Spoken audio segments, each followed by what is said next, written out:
The Hairy Hands of Dartmoor, phantom hands that seize control. Picture this: a June evening in 1921, the kind where twilight lingers just long enough to make you believe the world is safe. The sun hasn't quite surrendered to darkness, painting the Devon sky in shades of amber and rose.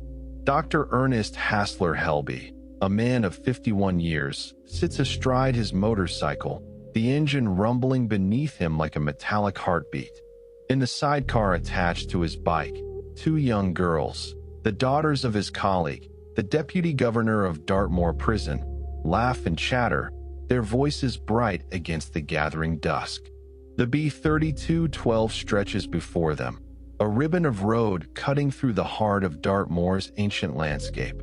On either side, the moor sprawls in its timeless enormity, endless stretches of heather and granite, where shadows pool in the hollows and the wind carries whispers of ages long forgotten.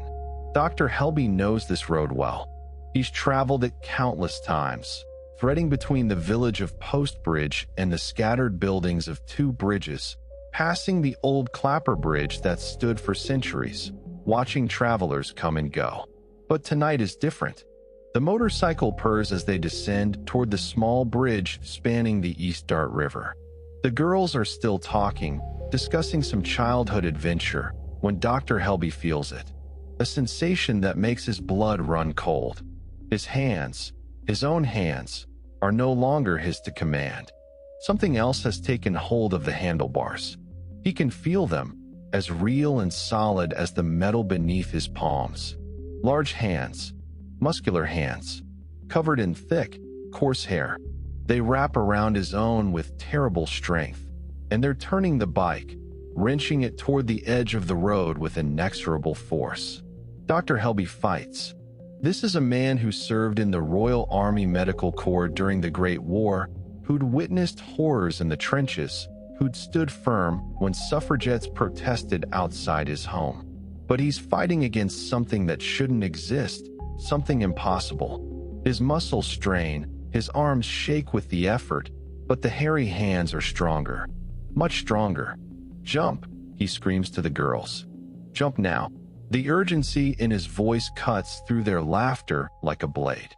They see their father figure wrestling with the handlebars, his face contorted with effort and fear. They scramble from the sidecar just as the motorcycle lurches violently to the side. The girls hit the ground rolling, scraping their knees and hands, but safe, for now. Dr. Helby isn't so fortunate. The motorcycle careers off the road, the invisible hands still gripping, still forcing. Metal screams. The world tumbles. And then, impact. The sickening crunch of bone meeting granite. Dr. Ernest Hassler Helby, medical officer of Dartmoor Prison, a man who'd saved lives and served his country, dies with an extensive fracture of the skull. They'll find him moments later, still and lifeless, while his motorcycle lies crumpled nearby. But here's what makes your skin crawl. What turns this from tragic accident to legend? As those girls stumbled to their feet, bruised but alive, they swear they saw something. Hands. Hairy, disembodied hands still gripping the motorcycle's handlebars. And then, just like that, they vanished. This isn't fiction. This isn't a campfire tale spun to frighten children. This is the beginning of one of Britain's most enduring supernatural legends, the Hairy Hands of Dartmoor. A phenomenon that has terrorized travelers for over a century, appearing without warning, seizing control of vehicles, and driving people to their deaths on a lonely stretch of Devon moorland. Tonight, we're going to trace the origins of this legend, examine every documented encounter, explore the theories that attempt to explain the unexplainable, and venture into the very heart of Dartmoor to understand why this particular stretch of road has become synonymous with phantom hands that reach from beyond death itself. Because Dr. Helby wasn't the first victim, and he wouldn't be the last. Before we can truly grasp the horror of the hairy hands, we need to understand the stage upon which this dark drama unfolds. Dartmoor isn't just a place, It's a presence. It's a character in its own right within this story. And like all compelling characters, it has depth, history, and a personality that demands respect. Dartmoor National Park sprawls across 368 square miles of Devon in southwestern England. But numbers don't capture its essence. To understand Dartmoor, you need to feel it. The weight of ancient granite beneath your feet, the whisper of wind across endless heather, the sudden chill when mist rolls in without warning, transforming familiar landscapes into alien terrain in mere moments. This is one of England's last true wilderness areas, a landscape that humans have inhabited for thousands of years, yet never truly tamed. Bronze Age settlements, the moor, their stone circles and burial cairns standing as silent witnesses to civilizations that rose and fell millennia ago. The granite tors, those massive rocky outcrops that punctuate the horizon, have names and legends attached to them, each one a focal point for stories passed down through countless generations. Stand on Dartmoor on a clear day, and you can see for miles. The landscape undulates in shades of green and brown and purple, heather blooming in season, bracken turning copper in autumn. Wild ponies graze freely, descendants of animals that have roamed these hills for centuries. Skylarks spiral upward, their songs threading through the constant murmur of the wind. It's beautiful in a stark, uncompromising way. But wait for the weather to change, and it will change, sometimes in minutes. And that beauty transforms into something more sinister. Mist rises from the valleys like smoke from an unseen fire, thick and disorienting. What was a clear path becomes a maze. What was familiar becomes foreign. The granite that seems so solid and reassuring in sunlight takes on menacing shapes in the fog, looming out of the whiteness like ancient giants frozen mid-stride. This is a landscape that can kill. People have died on Dartmoor, lost in the fog, fallen into bogs that can swallow a person whole, succumbed to exposure when weather turned deadly. The moor demands respect, and it punishes those who venture onto it unprepared or arrogant. There are bogs here that appear solid until you step on them, waterlogged earth that can trap you in minutes. There are abandoned mine shafts hidden beneath bracken, sudden drops where the ground simply falls away. The weather can shift from pleasant to lethal faster than you can find shelter. Is it any wonder, then, that Dartmoor has spawned legends? When you walk these hills at dusk, when shadows lengthen and the light takes on that peculiar quality that makes reality seem negotiable, it's easy to believe in things beyond the rational. It's easy to understand why people have reported seeing phantom monks processing along ancient paths, why stories of spectral hounds and headless horsemen persist, why every tor and standing stone has a tale of transformation or tragedy attached to it. The human mind, confronted with such vast and indifferent wilderness, seeks patterns, seeks explanations, seeks meaning in the meaningless, and sometimes, just sometimes, those explanations involve the supernatural. Now, cutting through the heart of this ancient landscape is a road, the B3212. Today it's a paved two-lane road, relatively well-maintained, marked on every map and GPS device. But in the early 20th century, it was something else entirely, a narrow ribbon of rough pavement threading through absolute isolation. This road connects Moreton-Hampstead to Princetown, passing through Postbridge along the way. It's the main Transmoorland Road, one of the few ways to traverse Dartmoor from east to west without descending into the valleys that ring the moor's perimeter. Between Postbridge and Two Bridges, a stretch of perhaps 4 or 5 miles, the road runs through some of the most remote and atmospheric terrain Dartmoor has to offer. There are no street lights here, no houses crowding the roadside, no comforting glow of civilization to push back the dark. When night falls, it falls completely. The nearest substantial settlement is Princetown, home to the infamous Dartmoor prison, And even that's a small cluster of buildings dwarfed by the enormity of the surrounding moor. Drive this road today, even in daylight, and you'll feel it. That sense of isolation, of being watched by something old and indifferent. The landscape presses in on both sides. Granite outcrops rise like sentinels.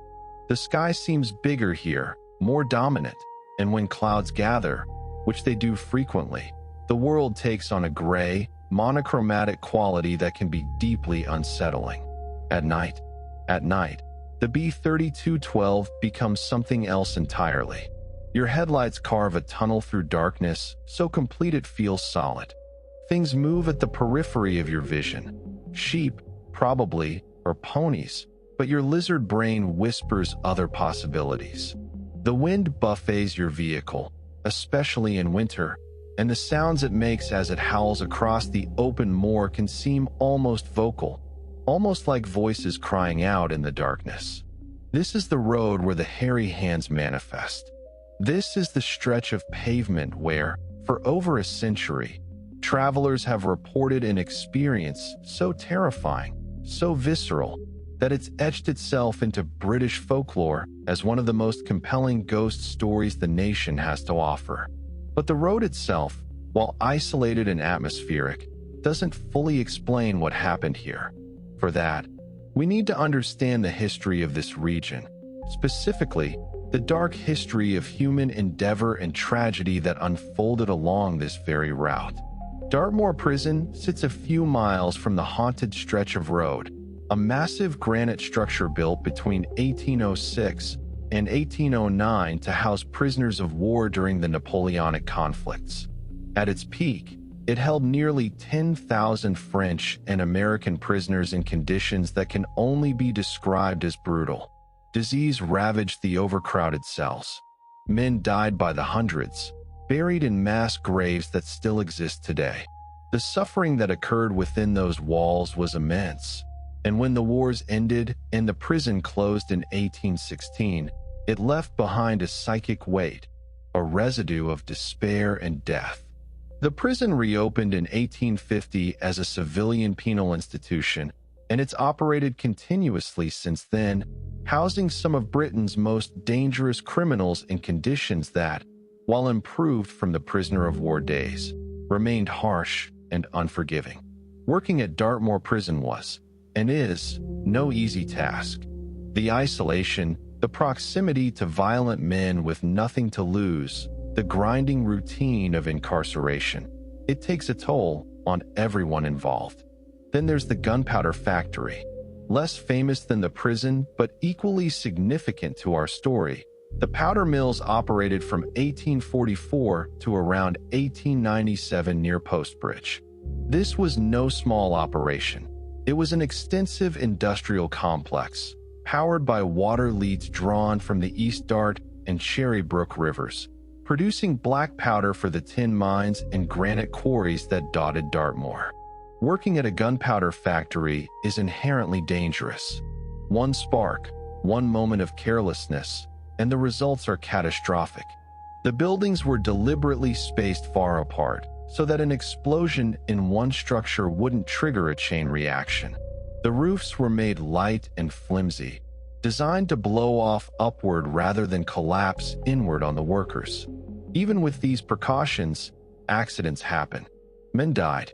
In 1857 alone, at least 3 workers perished in separate explosions, their bodies torn apart by the very powder they'd helped create. The ruins of the powder mills still stand today, stone walls and a chimney stack rising from the heather, monuments to an industry built on danger and desperation. Walk through those ruins, and you can almost feel the fear that workers must have experienced every single day, knowing that their next shift might be their last, that one mistake could reduce them to scattered fragments. So we have isolation. We have a landscape that's killed people. We have a prison where suffering and death are constant. We have an industrial site where violent accidents claimed lives. All of this within a few miles of the stretch of road where phantom hands appear. Coincidence? Maybe, but maybe not. Because here's what we know for certain. Something happened on the B-3212 between Post Bridge and Two Bridges. Something that began around 1910 and continues, in sporadic fashion, to this very day. Something that defies easy explanation and has terrified generations of travelers who've had the misfortune to encounter it. The Hairy Hands aren't just a legend. They're a phenomenon with documented witnesses, consistent details across decades of reports, and a visceral reality that those who've experienced it can never forget. So let's trace this phenomenon from its murky beginnings through its explosion into national consciousness and beyond. Let's examine every credible account, every theory, every attempt to rationalize or explain what continues to haunt this lonely Devon road. Let's talk about the Hairy Hands. Every legend has a beginning, even if that beginning is shrouded in uncertainty and half-remembered tales. The Hairy Hands didn't burst into public consciousness fully formed. Instead, the legend built gradually, a slow accumulation of strange incidents and whispered stories that, for years, remained localized to the Post Bridge area. The earliest reports we can trace date back to around 1910, though pinning down exact dates and details from this period is challenging. These weren't the days of ubiquitous cameras and social media, where every odd occurrence gets documented and shared instantly. These were quiet times in rural Devon, where people were more likely to keep strange experiences to themselves rather than invite ridicule or disbelief from their neighbors. But the stories existed.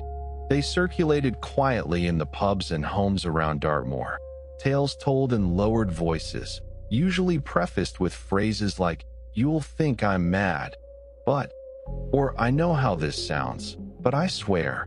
The incidents from this early period share certain common elements, even as specific details vary from telling to telling. Drivers would be traveling along the B-3212, often in the evening or after dark, when they'd feel something take control of their vehicle. Not a mechanical failure, they were adamant about that, but something else. An invisible force that would suddenly grip their steering wheel or, in the case of horse-drawn vehicles, wrench at the reins. One account describes a farmer driving his cart home from market, his horse clip-clopping steadily along the familiar road. Without warning, the reins were yanked violently to the side, as if someone or something had reached out and grabbed them. The farmer felt the pull, felt resistance when he tried to correct the horse's path, and in that moment of confusion, the cart veered dangerously close to the edge of the road.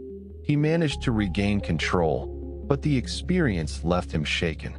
He described feeling rough, hairy hands overlaying his own on the reins, though he could see nothing when he looked down. Another early report involves a cyclist who claimed his handlebars were suddenly twisted, sending him tumbling onto the verge. He scrambled to his feet, more angry than frightened initially, looking around for whoever had pushed him. But there was no one. The road stretched empty in both directions, and the only sound was the wind across the heather. Yet he was absolutely certain that someone, something, had grabbed his bicycle and forced it off the road. These early incidents were almost always non-fatal. People would be startled, sometimes injured in minor falls or collisions with the roadside, but they'd walk away. The phenomenon seemed more mischievous than murderous at this stage, more trickster than killer. But that distinction wouldn't last. As motor cars began to appear on Dartmoor's roads in the 1910s, the incidents evolved. The internal combustion engine was still relatively new technology, temperamental and prone to mechanical issues that even experienced drivers struggled to diagnose. So when someone lost control of their vehicle on the B-3212, the initial assumption was always mechanical failure or driver error. Investigators would examine the vehicle, looking for seized brakes or steering linkage problems or blown tires. But here's the strange part. They rarely found anything wrong. The vehicles, once examined, were mechanically sound. The steering worked fine. The brakes engaged properly. The The tires were intact. So why had the driver lost control? Some drivers, pressed to explain what had happened, would reluctantly describe a feeling of resistance on the steering wheel, as if invisible hands were fighting them for control. Others reported seeing, in their peripheral vision or reflected in the glass of their windscreen, the shadowy outline of hands, large, masculine hands covered in coarse hair. These reports were sporadic enough and strange enough that they didn't coalesce into a cohesive legend during this period. Each incident was treated as isolated, an oddity, something that defied easy explanation but didn't demand community-wide attention. People would talk about their experiences privately, compare notes in hushed conversations, but there was no organized attempt to document or investigate what was happening. Looking back through the fragmented records from this era, certain patterns emerge. The incidents almost always occurred on the same stretch of road, between Post Bridge and two bridges, with a particular concentration near the bridge over the East Dart River. They happened predominantly in low-light conditions, dusk, dawn, overcast days when the mist hung heavy, and of course, at night. And the description of the phenomenon remained remarkably consistent. Hands, large and hairy, either visible or felt but invisible, seizing control of steering wheels or handlebars or reins and forcing vehicles toward the roadside. Some locals began to avoid that stretch of road after dark. Farmers would plan their routes to bypass it if possible, even if that meant a longer journey home. Cyclists would dismount and walk their bicycles through the area, feeling foolish but unwilling to risk whatever it was that seemed to haunt the road. Horse riders would spur their mounts to a faster pace, eager to get through the affected area as quickly as possible. But for all this quiet unease, for all the whispered stories and cautious behavior, the phenomenon hadn't yet captured wider attention. It remained a local peculiarity, one of those strange things that happens in isolated rural areas, unexplained but accepted as part of the landscape's character. That changed in 1921. Two incidents in that single year, one fatal, one near fatal, would transform the Hairy Hands from local ghost story into national sensation. These weren't anonymous accounts that could be dismissed or forgotten. These involved specific, named individuals with professional standing and credibility. These incidents had witnesses, investigations, and newspaper coverage. And most importantly, these incidents forced people to confront the possibility that something genuinely inexplicable was happening on a lonely stretch of Devon moorland. The first incident, the one that would ultimately give the legend its shape and staying power, occurred on a June evening in 1921, and it claimed the life of Dr. Ernest Hassler Helby. Dr. Ernest Hassler Helby was not a man given to superstition or flights of fancy. Born in Lewes, Sussex in 1870, he built a career in the prison medical service, working his way up through institutions in Manchester and Wormwood Scrubs before taking positions of increasing responsibility. He married Agnes Maud Marshall in 1898, and together they built a life defined by public service and professional dedication. But Dr. Helby's career was not without controversy. In 1909, while serving as medical officer at Winson Green Prison in Birmingham, he became the first prison doctor in Britain to forcibly feed suffragettes on hunger strike. This wasn't a decision he made lightly or with any apparent enthusiasm. He was following orders from superiors who denied him the option of releasing the prisoners on medical grounds. The suffragettes, including Mary Lee, were deteriorating rapidly, and Helby judged that forcible feeding was the only way to save their lives. The procedure was brutal. Helby used a nasal tube, inserting it through the nostril and down into the stomach while the women were held down by wardresses. The suffragettes screamed that it felt like violation, like torture. Mary Lee later sued Helby, the prison governor, and the Home Secretary for damages, though she ultimately lost the case. The suffragettes never forgave Helby, protesting outside his home while their comrades remained imprisoned. Medical opinion at the time was divided on whether forcible feeding via nasal tube was justified. Some physicians defended it as necessary to preserve life. Others condemned it as unnecessarily painful and potentially dangerous. Helby found himself caught in the middle, a man trying to do his duty as he understood it, earning the lasting enmity of women who saw him as an agent of oppression. The experience took its toll. By 1913, Helby had moved from Birmingham to Dartmoor, taking the position of medical officer at Dartmoor Prison. It was, in some ways, a retreat, a move to a more isolated post where the controversies of his past might fade. Dartmoor Prison was remote, far from the suffragette movement's centers of power, and the work, while challenging, was straightforward compared to the political minefield of the Birmingham posting. Then came the Great War. Helby, despite being in his mid-40s, joined the Royal Army Medical Corps, serving as a lieutenant and later captain in the 1st Wessex Field Ambulance. He went to France, witnessed the horror of trench warfare, treated men with wounds that defied description, and returned to England suffering from what they called shell shock, what we now recognize as post-traumatic stress disorder. When he returned to his position at Dartmoor Prison after the war, he was not the same man who'd left. A colleague who examined him after his death would testify that Helby's nerve was not what it used to be, though he was absolutely normal in every respect. It's a telling statement. Helby functioned, he performed his duties, but something essential had been damaged by his experiences in the war. By June 1921, Helby had been back at Dartmoor for a couple of years. He'd settled into the routine of prison work, treating inmates for everything from minor ailments to serious injuries, navigating the politics of prison administration, living in the small community that clustered around the prison in Princetown. It was isolated work, often thankless, but it was work he knew how to do. On one particular June evening, the exact date varies slightly in different accounts, with some sources citing late June while others are less specific. Helby agreed to take 2 young girls for a ride on his motorcycle combination. These were the daughters of the prison's deputy governor, likely a colleague and friend. It was a social gesture, a pleasant evening ride through the beautiful Dartmoor landscape, the kind of thing that adults do to delight children and build community bonds.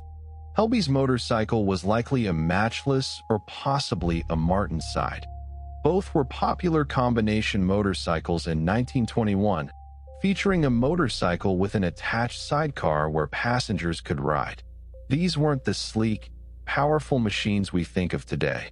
They were temperamental vehicles, loud and uncomfortable, but to children in rural Devon, a ride in one would have been thrilling.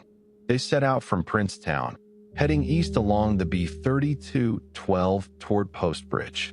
The evening was pleasant, the kind of June weather that makes Devon feel like paradise.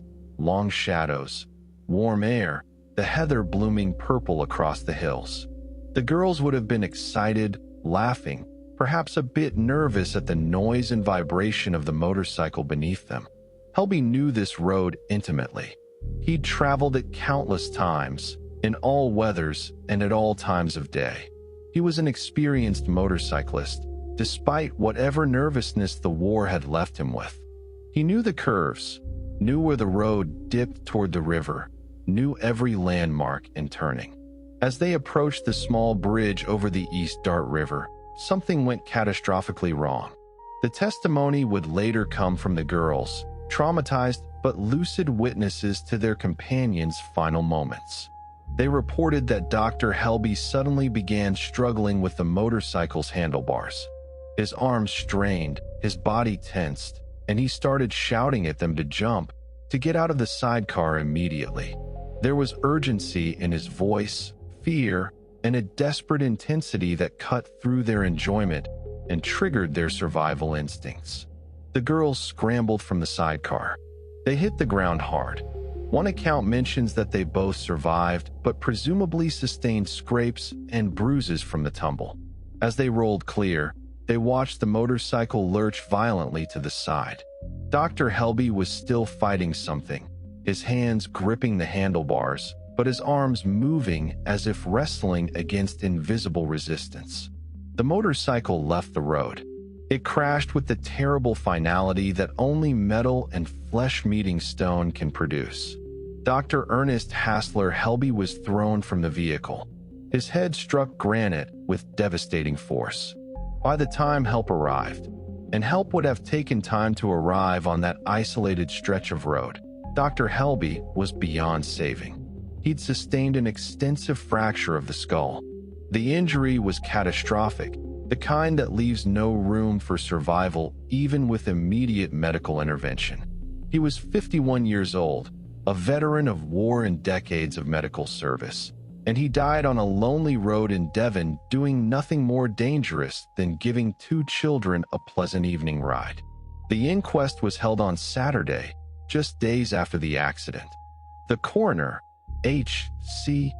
Brown, presided over the proceedings with the thoroughness that such cases demanded.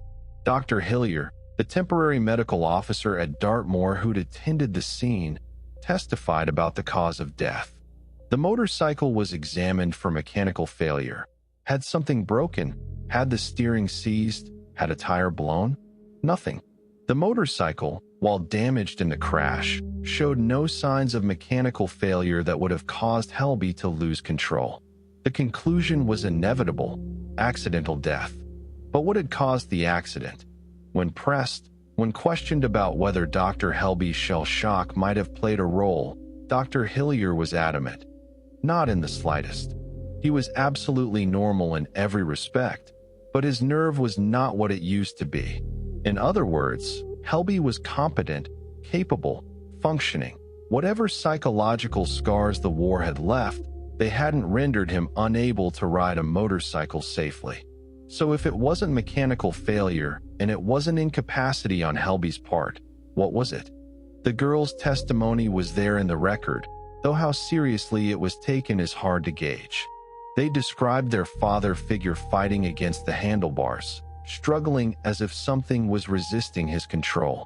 And they described something else, something that would only make sense later when their account was compared with other incidents. They'd seen hands on the handlebars. Large, hairy hands that appeared to be gripping the motorcycle, forcing it toward disaster. But in the immediate aftermath of the tragedy, this detail was likely dismissed as the traumatized hallucination of children who'd just witnessed a horrific death. Children see things. Children's minds process trauma in unpredictable ways. The rational explanation, tragic accident, cause undetermined but likely driver error or unforeseen mechanical issue, was far more palatable than entertaining the notion that phantom hands had murdered a respected medical officer. Dr. Helby was buried. The girls were consoled as best as possible. Life in the small Dartmoor community continued, marked by the loss, but not fundamentally altered. The incident might have faded into local tragedy, remembered but not elevated to legend. Except 2 months later, it happened again. August 26, 1921. 2 months almost to the day after Dr. Helby's death. Another motorcycle, another experienced rider, and the same stretch of cursed road between Post Bridge and 2 bridges. This time, though, the rider survived, and his testimony would change everything. The man was a British Army captain. Sources don't consistently provide his name, referring to him simply by his rank, which suggests he may have requested some level of anonymity.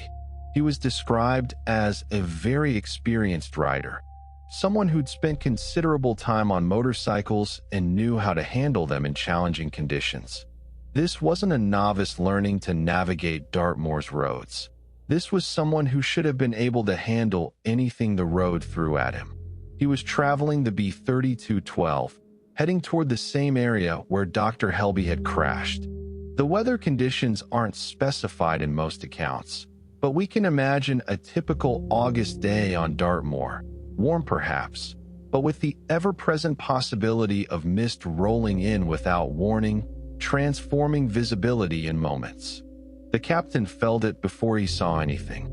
A sudden resistance on his handlebars, as if someone had reached out and grabbed them. Not a gentle touch, not something ambiguous, a strong, determined grip that began forcing his motorcycle toward the side of the road. He fought back. This was an army officer, someone trained to handle crisis situations, someone who'd likely seen combat given the timeline. The Great War had only ended 3 years earlier, and many officers still serving in 1921 had frontline experience. He wasn't someone who panicked easily, but this wasn't like fighting another person. The force on his handlebars was inexorable, stronger than any human grip should be, and it was pulling him toward disaster with methodical determination. The captain's arms strained, muscles bunching as he wrestled for control of his own vehicle. He could feel his motorcycle responding to his inputs, the mechanics working as they should, but something was overriding his control, forcing the bike toward the verge. And then he saw them. Large hands, muscular hands, covered in thick, coarse hair. They weren't translucent or ghostly in the traditional sense. They were solid, real, gripping his handlebars with terrible strength. The captain would later describe them in visceral detail. The texture of the hair, the powerful grip, the sense of malevolent purpose behind them. "It was not my fault," he would tell investigators, his tone suggesting both defensiveness and genuine bewilderment. "Believe it or not, something drove me off the road. A pair of hairy hands closed over mine. I felt them as plainly as ever I felt anything in my life. Large, muscular, hairy hands." Notice the specificity of that description. This isn't a vague claim of supernatural intervention. This is a man describing a physical experience with the clarity and precision you'd expect from a military officer giving a report. He felt the hands. He saw the hands. They were as real to him as the motorcycle he was riding or the road beneath his tires. The motorcycle went off the road. The captain was thrown onto the verge. Lucky, in retrospect, that the verge there was relatively soft rather than the granite outcrops that punctuate other stretches of the B-3212. He hit the ground hard enough to be stunned, to be shaken, but not hard enough to kill him as Dr. Helby had been killed. When he came to his senses, and accounts suggest this was relatively quickly, within seconds rather than minutes. He was lying on the turf a few feet from where his motorcycle had come to rest. The hands were gone. Whatever had gripped his handlebars with such terrible strength had vanished as completely as if it had never existed. But the captain knew what he'd experienced, and he was willing to say so, publicly, to investigators and eventually to the press.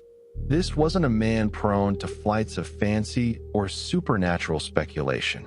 This was a professional military officer with a reputation to protect. Yet he was adamant. Something supernatural had attacked him on that road, and it had very nearly killed him. His testimony was recorded. The local media picked up the story, and suddenly Dr. Helby's death 2 months earlier was seen in a new light. 2 motorcycle accidents in the same location, 2 months apart. One fatal, one near fatal. Both involve experienced riders who should have been able to handle their vehicles. Both involve descriptions of hands, invisible in Helby's case according to the girl's later testimony, though they'd mentioned seeing something, and utterly visible and tangible in the captain's case. But the story wasn't done. Not yet. Sometime between Dr. Helby's death in June and the captain's encounter in late August, or possibly just after the captain's incident, sources vary on the exact timing. A third event occurred that would cement the pattern and catapult the story into national consciousness. A coach driver was traveling along the B-3212 carrying passengers. These horse-drawn coaches were still common on Dartmoor in 1921, used for transporting groups of people between villages and towns.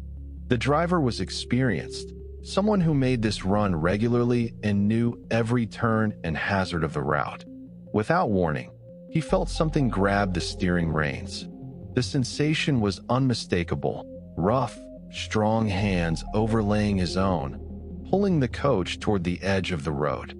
The driver fought for control, shouting in alarm, while his passengers were thrown about as the coach lurched violently.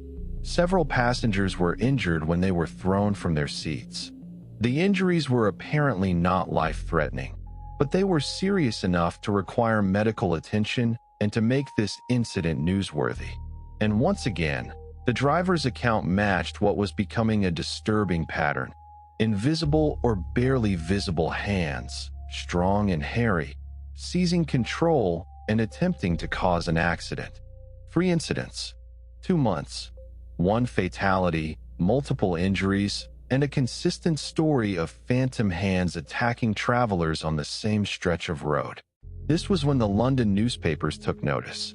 And once the London newspapers got involved, the legend exploded into national consciousness. The Daily Mail, in October 1921, ran an article titled "The Unseen Hands." The piece was written by a man named T. Gifford, who is interested in psychic matters, according to the paper. Gifford didn't just report the incidents. He framed them in the context of spiritualism and paranormal phenomena, offering theories about what might be causing these attacks. The Unseen Hands article is significant because it's the first time the phenomenon was presented to a national audience with any sort of explanatory framework. Gifford proposed 2 possible explanations. First, that the hands might belong to an elemental, a natural spirit tied to the landscape itself, something ancient and non-human that for whatever reason had become hostile to travelers on this particular road. Second, he suggested the hands might belong to the earthbound spirit of some such person as a murderer, a human soul so corrupt or tormented that even death couldn't release it, leaving it to haunt the place of its sins. Gifford acknowledged that he had no specific knowledge of a murder having occurred near the affected stretch of road, which weakened the second theory, but it didn't stop him from speculating. The article captured public imagination in a way that dry local news reports never could.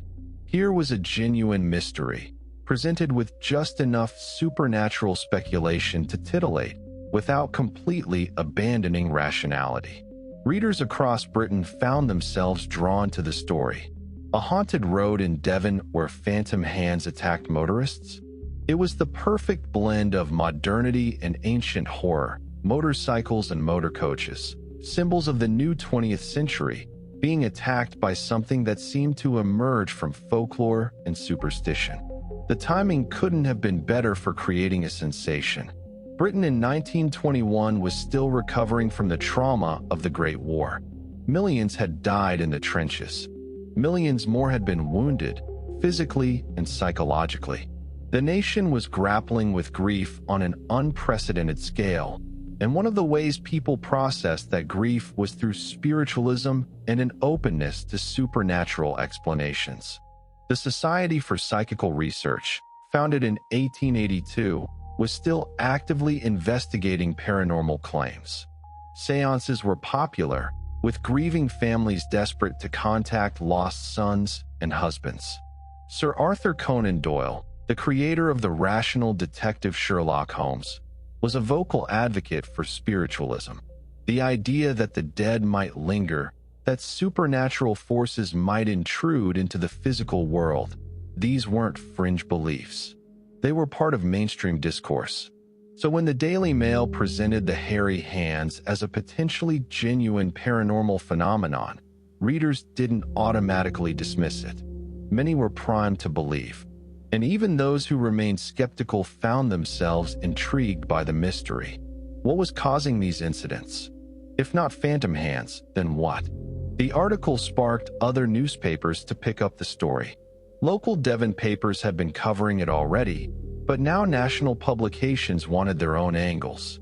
Reporters descended on Post Bridge and Princetown, interviewing locals, collecting stories, documenting the growing legend. And the stories multiplied. People who'd previously kept quiet about strange experiences on the B3212 now felt emboldened to share them. Farmers who'd felt invisible hands on their cart reins years earlier. Cyclists who'd been pushed off their bicycles. Motorists who'd felt resistance on their steering wheels but had convinced themselves it was imagination or mechanical issues. A pattern emerged in these accounts. The hands appeared most frequently in the evening or early morning, during transitional times when light was uncertain. They attacked vehicles of all types, horses and carts, bicycles, motorcycles, motorcars. The stretch of road between Post Bridge and Two Bridges, particularly near the bridge over the East Dart River, was consistently identified as the most active area. And the description of the hands themselves remained remarkably consistent: large, muscular, covered in coarse dark hair. Some accounts added additional details. The hands were cold to the touch, one witness claimed. Another described feeling a sense of malevolent will behind the attack, as if the hands weren't just randomly appearing but were deliberately trying to cause harm. Several witnesses mentioned feeling paralyzed by fear during the encounter, unable to do anything but grip their steering wheel or handlebars and hope they could fight off whatever was attacking them. The local community's reaction was mixed. Some residents embraced the legend, seeing it as part of Dartmoor's rich folklore tradition, another supernatural tale to add to the Moors collection. Others were more skeptical, worried that sensationalist newspaper coverage would give their home a reputation that would discourage visitors and tourists. The authorities took a more measured approach. The police investigated each reported incident thoroughly, looking for mundane explanations. Were drivers simply losing control due to road conditions? Was there something about the road surface or the camber near the bridge that made vehicles prone to veering off? Were the hands simply a psychological projection, the mind's attempt to explain a sudden loss of control? These rational explanations had merit, and we'll explore them more deeply later. But they didn't fully account for the consistency of the reports, the specificity of the descriptions, and the fact that many of the witnesses were experienced, credible individuals who had no obvious reason to fabricate supernatural encounters. As 1921 turned to 1922, the Hairy Hands had fully entered British popular culture. The legend was established, the basic framework set. Phantom hands haunted a stretch of road on Dartmoor, attacking travelers and causing accidents. Some encounters were fatal, others are merely terrifying, but all shared that core experience of invisible or visible hands seizing control, fighting the driver, trying to force the vehicle off the road. The legend might have plateaued there, gradually fading as news stories and scandals captured public attention. Ghost stories, after all, have a limited shelf life in the public consciousness. Without fresh fuel, they fade into obscurity. But in 1924, something happened that would give the legend new life and add a disturbing new dimension to the phenomenon. The Hairy Hands were about to demonstrate that they weren't limited to vehicles on the road. They could appear anywhere, even inside the supposed safety of a locked caravan. The summer of 1924 brought tourists to Dartmoor as it did every year. Despite, or perhaps because of, the growing legend of the Hairy Hands, people were drawn to the area. Some came specifically hoping for a paranormal encounter, while others simply wanted to experience the stark beauty of the moorland landscape. Among the summer visitors was a young couple who decided to camp near Post Bridge. They had a caravan, what Americans would call a trailer or camper, providing them shelter from the elements while still allowing them to experience the wilderness. This was before the age of campgrounds with amenities and park rangers. Camping on Dartmoor meant finding a suitable spot, parking your caravan or pitching your tent, and settling in with only the landscape and wildlife for company. The couple chose a location near Post Bridge, perhaps near the famous Clapper Bridge that still draws visitors today. It was a beautiful spot, offering views across the moor, the sound of the East Dart River burbling over stones, the cry of curlews, and the occasional whinny of the wild ponies that grazed freely across the landscape. As night fell, they settled into their caravan. The evening would have been peaceful. This was long before light pollution became significant, so the stars would have been spectacular, dense clusters of light against the absolute black of a moorland sky. The wind would have whispered across the heather, carrying the scent of peat and wildflowers. It should have been idyllic. The woman, most accounts don't provide her name, referring to her only as a young woman or a female camper, woke suddenly in the middle of the night, not from a sound or movement inside the caravan, but from something far more primal, a sense of being watched, a presence. Her eyes went to the window of the caravan, and what she saw there turned her blood to ice. A hand, a large, masculine hand covered in thick, dark hair. It was pressing against the outside of the window, fingers splayed. But this wasn't someone trying to look in or knock for help. The hand was moving, slowly, deliberately, crawling up the window pane like a spider, finger by finger, pulling itself upward. The woman described what happened next in visceral detail when she later recounted the experience to investigators and folklorists. The hand wasn't just physically present, it emanated something. Evil, malevolence, an oppressive sense of dark intent that filled the caravan and pressed against her like a physical weight. She knew, with the certainty that comes from pure instinct, that whatever was out there meant harm. Terrible harm. The hand wasn't curious. It wasn't lost or confused. It was hostile, aggressive, and it was trying to get in. The woman was paralyzed with terror for a moment, the kind of primal fear that locks muscles and steals breath. Her husband slept beside her, unaware. She wanted to scream, to wake him, to run, but her body wouldn't respond.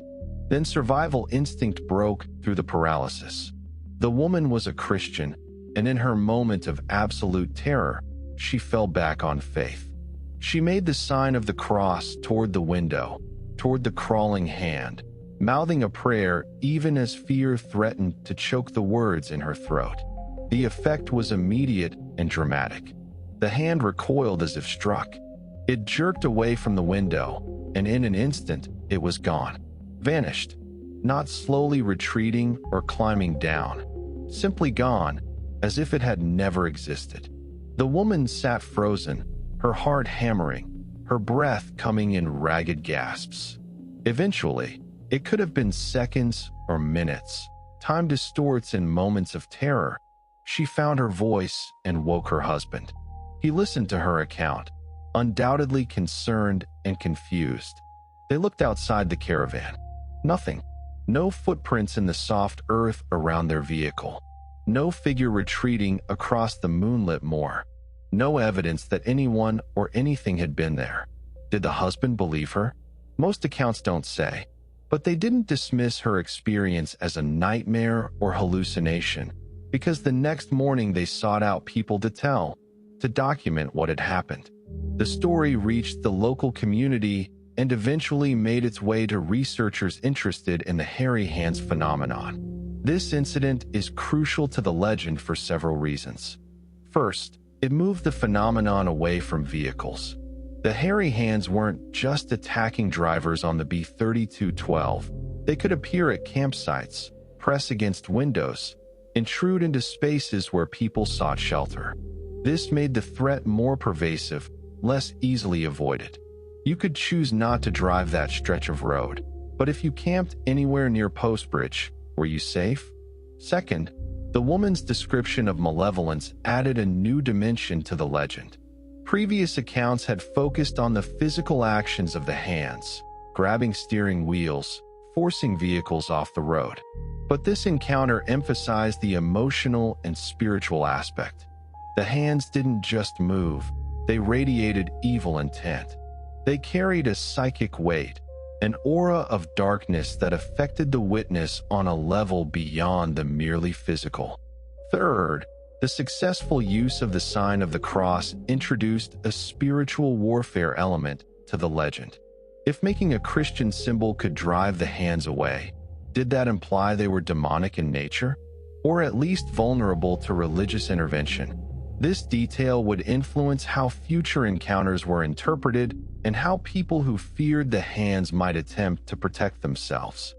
The caravan incident also introduces a possible connection to one of the legend's most important chroniclers, Theo Brown. Ethel Clissold Brown, who went by Theo, was a folklorist and author who became fascinated with Dartmoor legends in the mid-20th century. She collected stories, interviewed witnesses, and documented the supernatural lore of the region more thoroughly than anyone before or since. Some sources suggest that Theo Brown herself may have been the woman in the caravan, or at the very least, was closely connected to the witness. Whether or not Brown was the direct experiencer, she certainly took a deep interest in the Hairy Hands legend and worked to preserve accounts of encounters with the phenomenon. Brown's work is invaluable to anyone studying the Hairy Hands today. She approached the subject with a scholar's rigor, recording details, comparing accounts, and trying to trace the legend's evolution over time. She didn't necessarily believe in a literal interpretation of the phenomenon, but she recognized its cultural and psychological significance. The fact that people experience something, whether objectively real phantom hands or subjectively real psychological episodes, was undeniable, and that experience deserved serious study. The 1924 caravan incident also marked a shift in how the legend was perceived locally. It was one thing for motorists to crash on a dangerous stretch of road and blame phantom hands. Tragic, certainly, and unsettling, but car accidents happen for all sorts of reasons. It was quite another for people to report encounters while stationary, while supposedly safe in their shelter. This made the legend more personal, more invasive. The Hairy Hands weren't just a road hazard.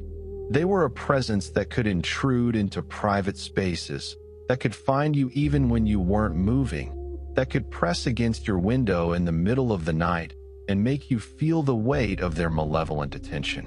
From 1924 onward, the Hairy Hands were firmly established as one of Dartmoor's defining supernatural legends.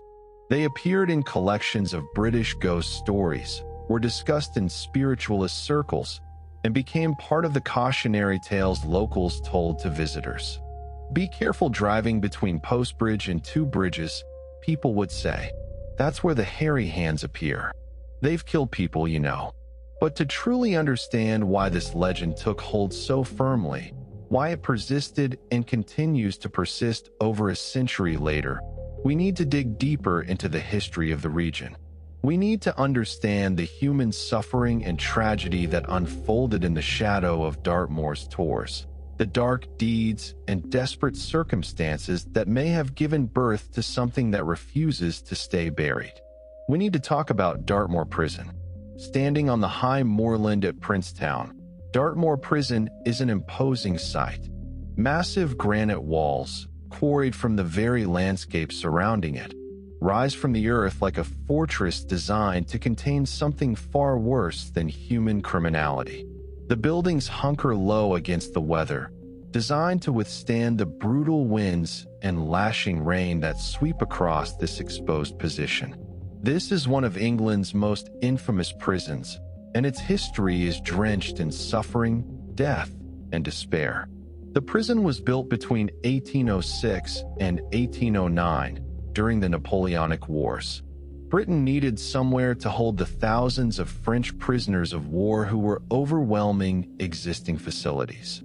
The location chosen, high on Dartmoor, remote and exposed, was deliberately punitive. This wasn't meant to be comfortable.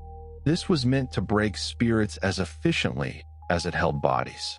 The architect was Daniel Asher Alexander, and he designed a facility that could hold up to 9,000 prisoners. Think about that number for a moment. 9,000 men. In early 19th century conditions, on a windswept moorland where temperatures could drop below freezing and fog could roll in so thick you couldn't see your hand in front of your face. The first prisoners arrived in May 1809. 564 French prisoners of war transferred from other facilities. Within months, the population had swelled to thousands. By 1813, when American prisoners from the War of 1812 began arriving, Dartmoor was holding close to its maximum capacity. The conditions were medieval. Prisoners were housed in massive stone buildings, sleeping in hammocks hung so close together there was barely room to move.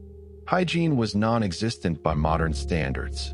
Disease ran rampant: typhus, dysentery, tuberculosis.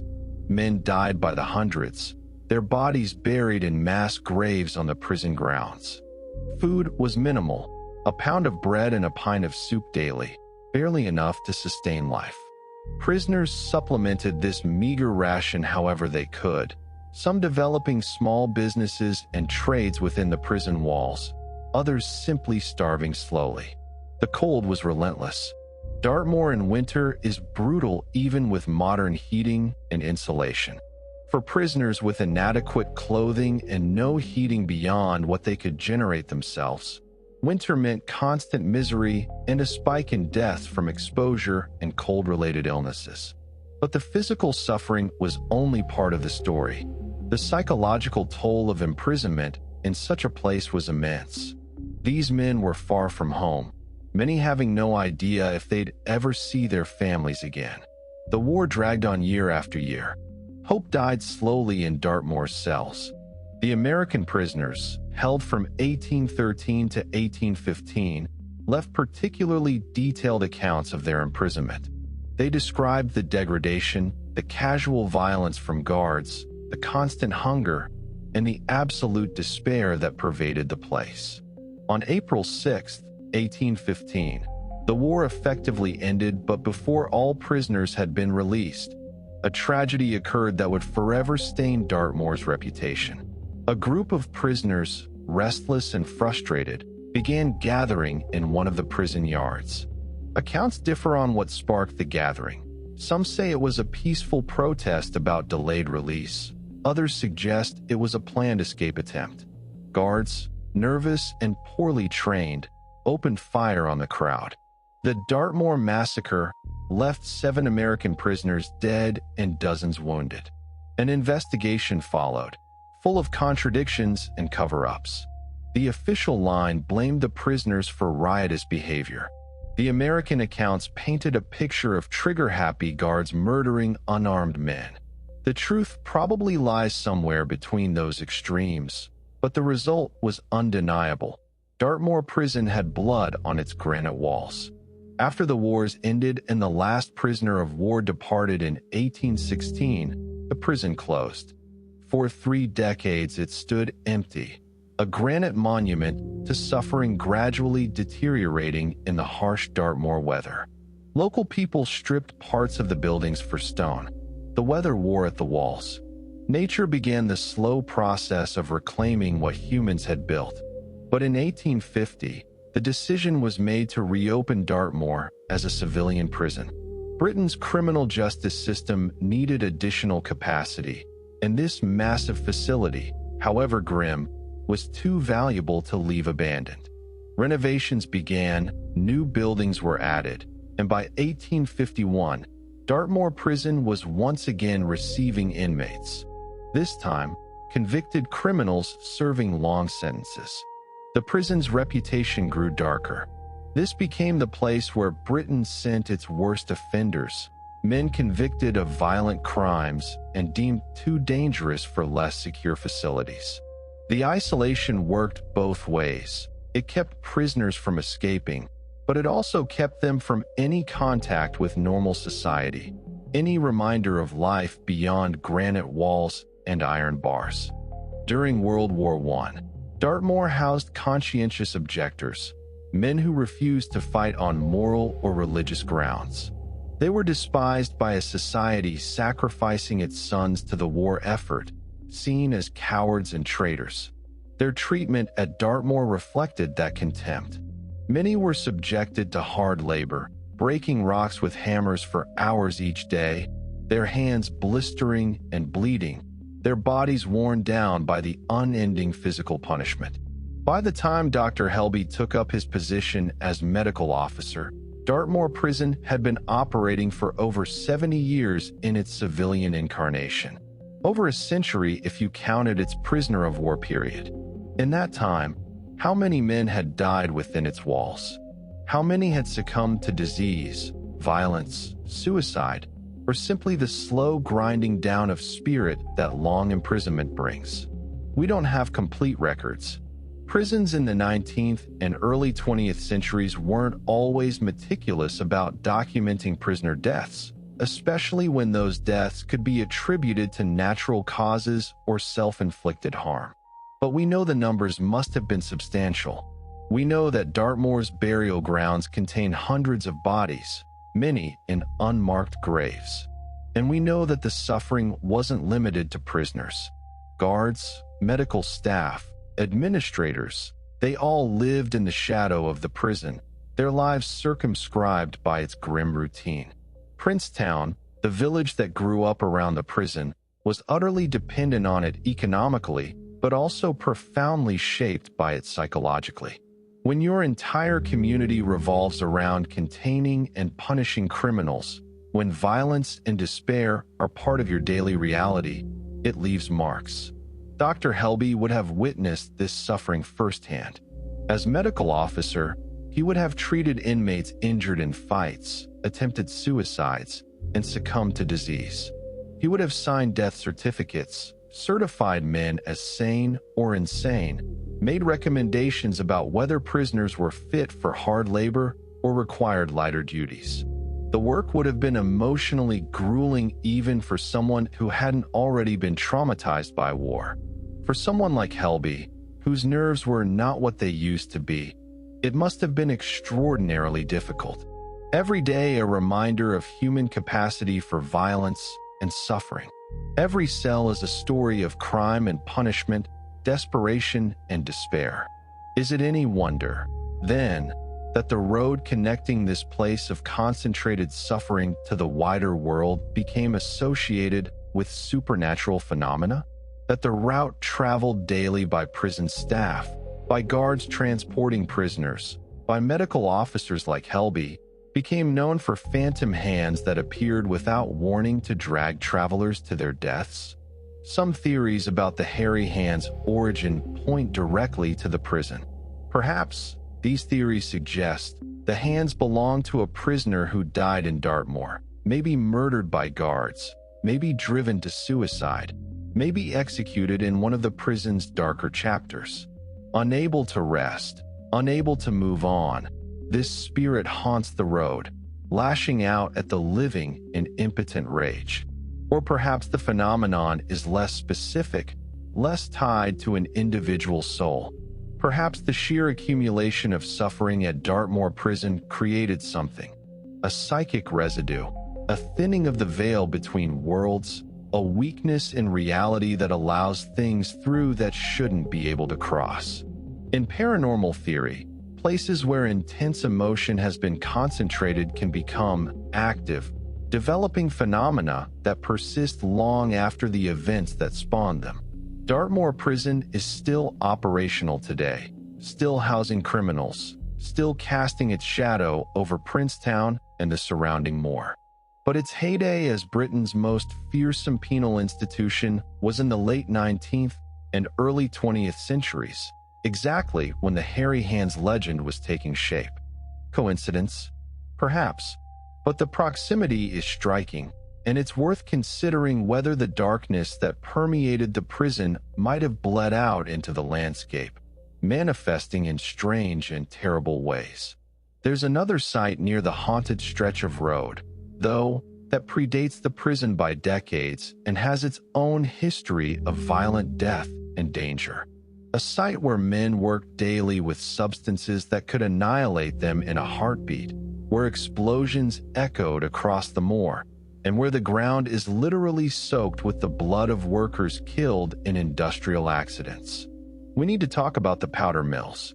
About a mile from Postbridge, Nestled in a valley where the East Dart River and Cherry Brook meet, stand the ruins of what was once one of Dartmoor's most significant industrial sites. The powder mills, also known as post-bridge gunpowder mills, operated from around 1844 to approximately 1897, producing black powder for the tin mines and granite quarries that dotted Dartmoor throughout the 19th century.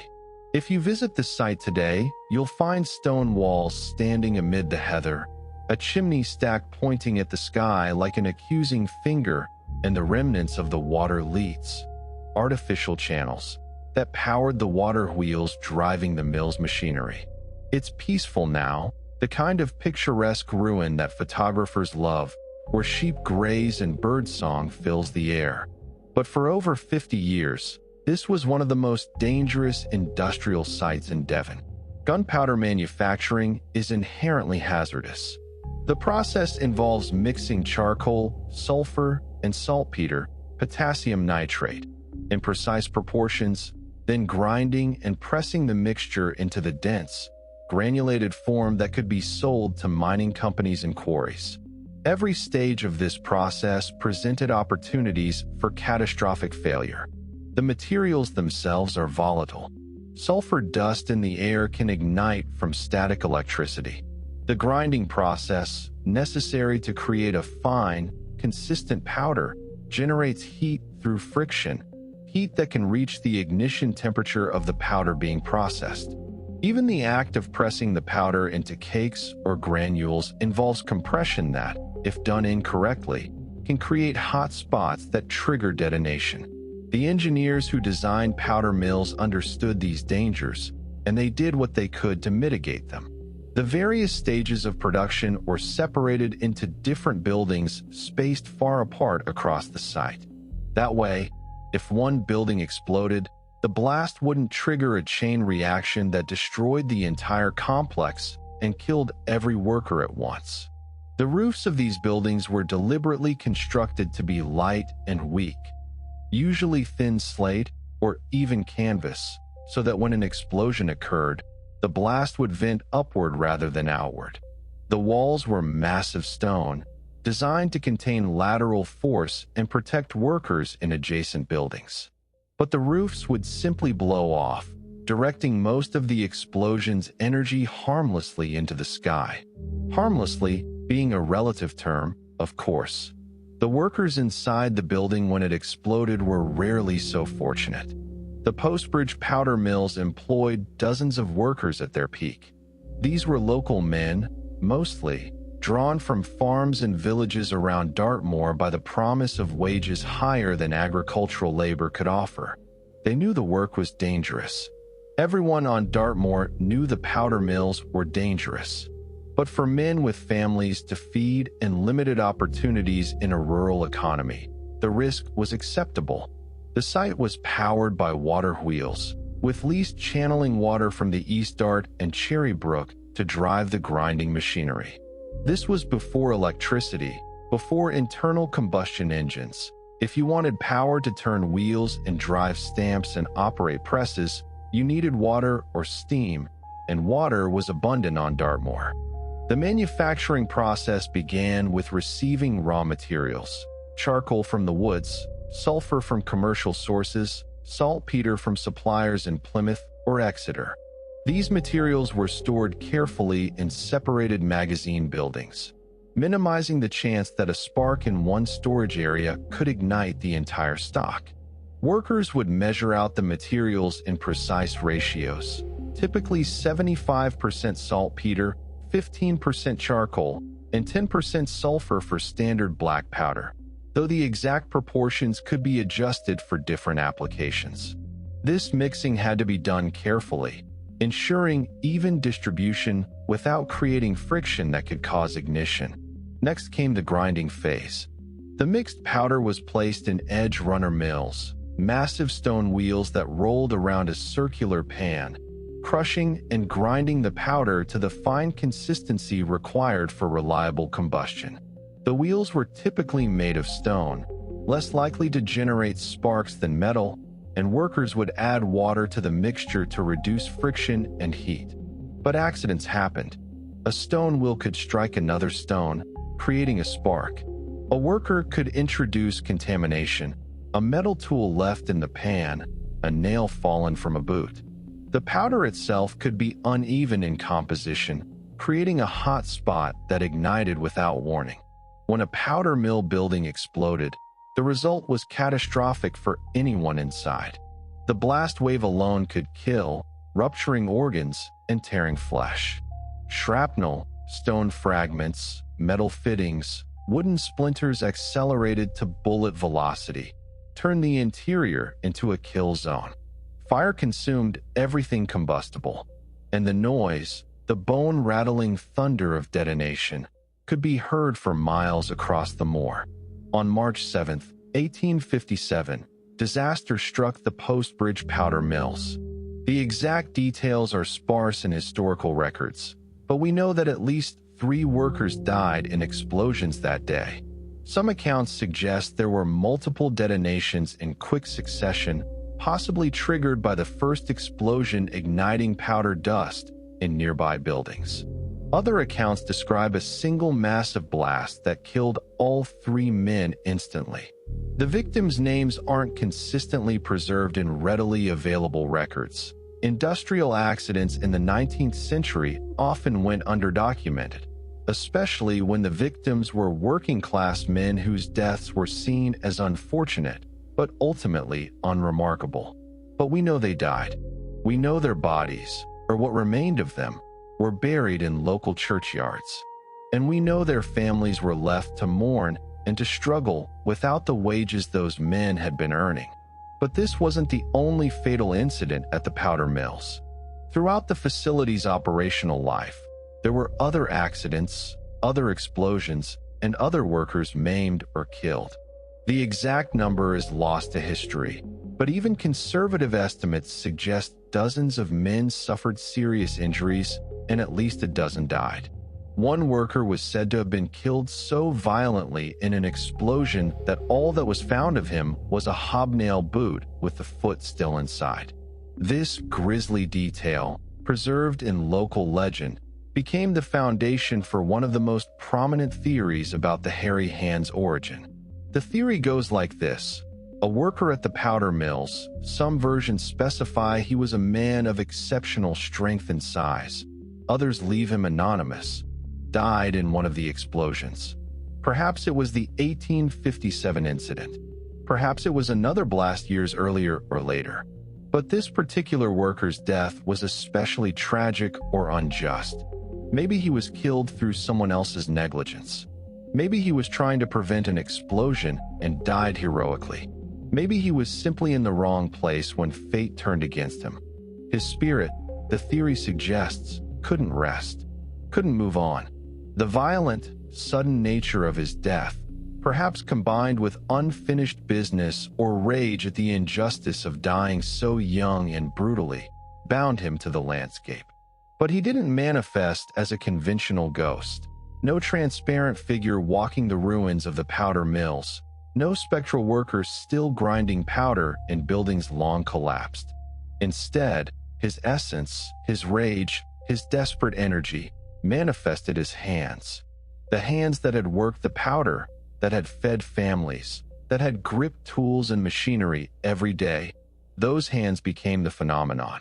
Large and strong, covered in the coarse hair of a laboring man who worked outdoors in all weathers, they appear on the very road workers would have traveled to and from the powder mills. The B-3212 runs close to the powder mills site. Workers walking to their shifts would have used this road. Carts carrying finished powder away to customers would have rattled along this same stretch.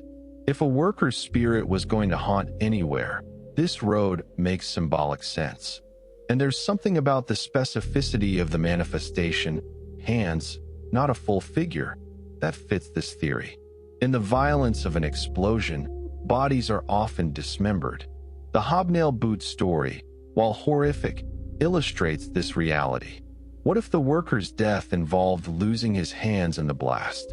What if the trauma of that mutilation, the psychic shock of it, created a haunting focus specifically on the body parts that were destroyed? Or perhaps it's more metaphorical. The hands represent the worker's ability to provide for his family, to shape his world, to exist as a productive human being. Robbed of that in death, he lashes out blindly, his hands, the tools of his labor and his livelihood, becoming weapons against anyone who passes through his territory. The powder mill theory has strong circumstantial support. The timing fits. The mills operated throughout the period when early reports of the phenomenon began to circulate. The location fits. The haunted stretch of road is immediately adjacent to the powder mill's site.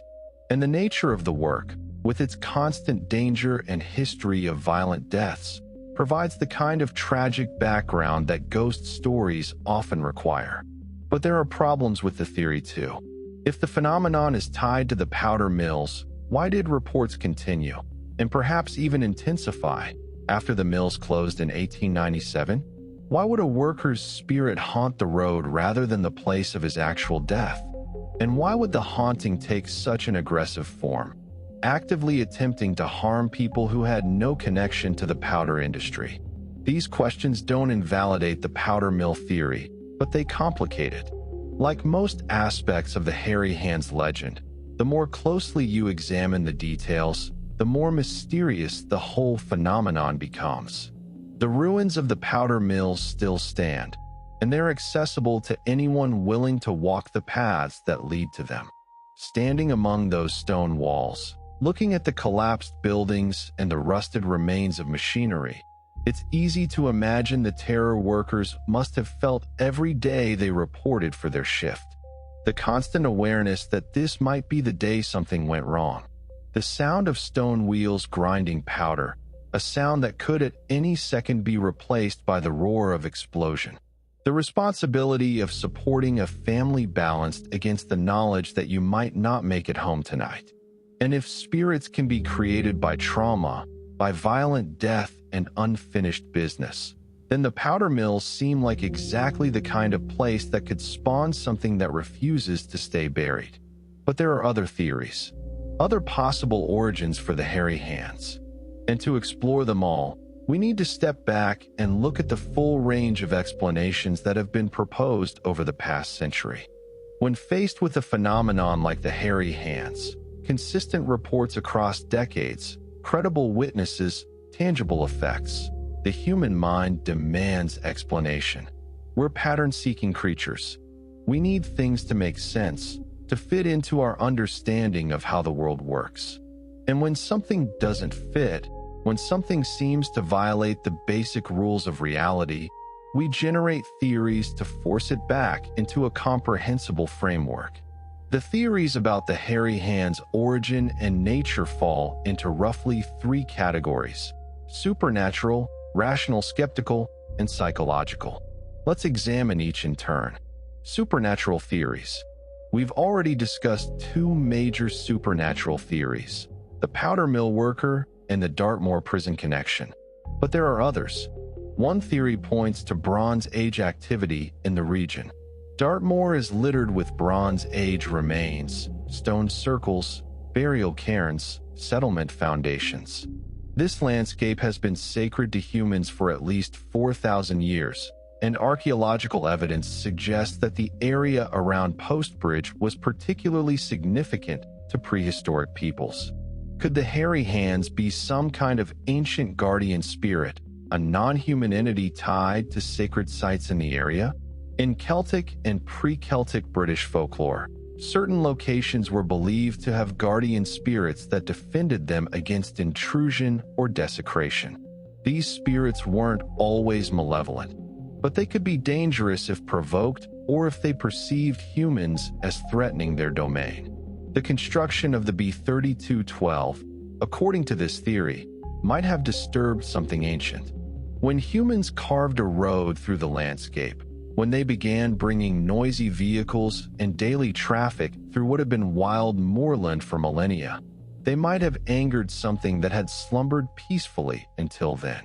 The description of the hands, large, hairy, primitive, could fit a Bronze Age or Iron Age human. These were people who lived outdoors, who worked the land with their hands. whose appearance would have been rougher and wilder than modern humans. If a spirit from that era was going to manifest, it might appear as hands that looked distinctly different from the softer, less calloused hands of 20th century motorists. Another supernatural theory suggests murder. Perhaps someone was killed near the haunted stretch of road, strangled, their throats crushed by powerful hands. The murderer was never caught, never punished, and the victim's spirit manifested as the instrument of their death, hands emerging from beyond to inflict on others the terror they experienced in their final moments. This theory has less evidential support than the powder mill theory. No specific murder has been definitively connected to the location, though the lack of records doesn't mean it didn't happen. Rural Devon in the 18th or 19th centuries had its share of violence, and not all crimes were solved or even investigated thoroughly. A traveler murdered on a lonely road, their body concealed on the moor, might never have been found or connected to a specific killer. Then there's the demonic theory, supported primarily by the 1924 caravan incident where the sign of the cross drove the hand away. If Christian symbols have power over the phenomenon, some argue, doesn't that suggest the entity is demonic in nature? A lesser demon or malevolent spirit that feeds on fear and death that has chosen this particular location for reasons of its own? Demonology isn't a precise science, to put it mildly, but within that tradition, there are categories of demons associated with particular locations or particular sins. A demon of wrath might manifest where violence has occurred. A demon of death might haunt places where many have died. The proximity of both the prison and the powder mills could make this stretch of road a beacon for such an entity. The weakness of the demonic theory is that most accounts of the hairy hands don't describe traditionally demonic characteristics. There's no sulfurous smell, no sensation of unbearable heat or cold, no religious artifacts failing or crosses inverting. The phenomenon seems more localized and specific than the sprawling malevolence typically attributed to demons in Christian tradition. A residual haunting theory offers a more subtle supernatural explanation. In paranormal investigation, a residual haunting is like a recording. Emotional energy from a traumatic event becomes imprinted on the environment and plays back under certain conditions. Unlike an intelligent haunting, where a spirit interacts with the living, a residual haunting is non-interactive. It's the same scene or sensation replaying over and over. Could the hairy hands be a residual haunting? The moment of a worker's death at the powder mills, or a prisoner's final act of violence, or a murder on the road, recorded into the landscape and replaying when conditions are right? This would explain the consistency of the phenomenon. It's not adapting or changing because it's not truly aware. It's just repeating its programmed sequence. The problem with applying residual haunting theory to the hairy hands is the apparent intelligence and variability of the phenomenon. Witnesses describe the hands fighting them, responding to their attempts to regain control. The hands don't appear at the same time every day or in exactly the same spot, which you'd expect from a pure residual haunting. There's an element of interaction that suggests either intelligence or randomness, neither of which fits the residual model perfectly. Rational skeptical theories. For those who reject supernatural explanations entirely, alternative theories attempt to explain the hairy hands through mundane causes. The road camber theory is the most commonly cited rational explanation. Camber refers to the curve of a road surface. Most roads are slightly higher in the middle than at the edges, allowing rainwater to drain to the sides. If the camber on the B3212 near Post Bridge was poorly designed or had deteriorated, vehicles might naturally pull to one side, requiring constant correction from the driver. An experienced driver on a familiar road might not consciously notice this pull, handling it automatically. But a driver who was tired, distracted, or unfamiliar with the road might suddenly become aware of their vehicle drifting and overcorrect, sending themselves off the road. In the confusion and adrenaline of the moment, they might interpret the sensation of fighting the steering as something external, as hands grabbing and pulling. This theory has merit. Road engineering in the 1920s was primitive compared to modern standards. The B-3212 was a relatively new road in some sections, and construction quality could vary wildly. Weather and traffic would quickly deteriorate any surface flaws, creating conditions that could genuinely be dangerous. However, the road camber theory struggles to explain several aspects of the phenomenon. Why would this particular stretch of road be affected so dramatically when other poorly cambered roads across Britain didn't generate similar legends? Why did witnesses specifically describe seeing or feeling hands rather than simply experiencing a pull? And most problematically, the road has been resurfaced and improved multiple times over the past century, yet reports of the phenomenon continue sporadically to this day. Another rational theory points to optical illusions or sensory confusion. Driving at night or in fog, the human visual system struggles to process information accurately. Peripheral vision picks up movement that isn't there. Shadows cast by headlights can create the appearance of figures or objects. A driver's own hands on the steering wheel, glimpsed in a mirror or window reflection, might appear distorted or separate from their body. Combine visual confusion with the power of suggestion, knowing about the legend of the hairy hands, and a driver might interpret normal sensory input as supernatural. They feel the normal resistance of the steering wheel, see their own hands reflected oddly, and their brain, primed by stories they've heard, assembles these inputs into the experience of phantom hands attacking them. This explanation works for some individual cases, particularly later reports after the legend was well established. If you're driving a road where you know phantom hands appear and you're nervous or expectant, you're more likely to misinterpret ambiguous sensory data as evidence of the phenomenon. But this theory fails to account for the earliest reports, before the legend existed to create expectation. Dr. Helby's passengers in 1921 weren't expecting phantom hands because the legend hadn't been established yet.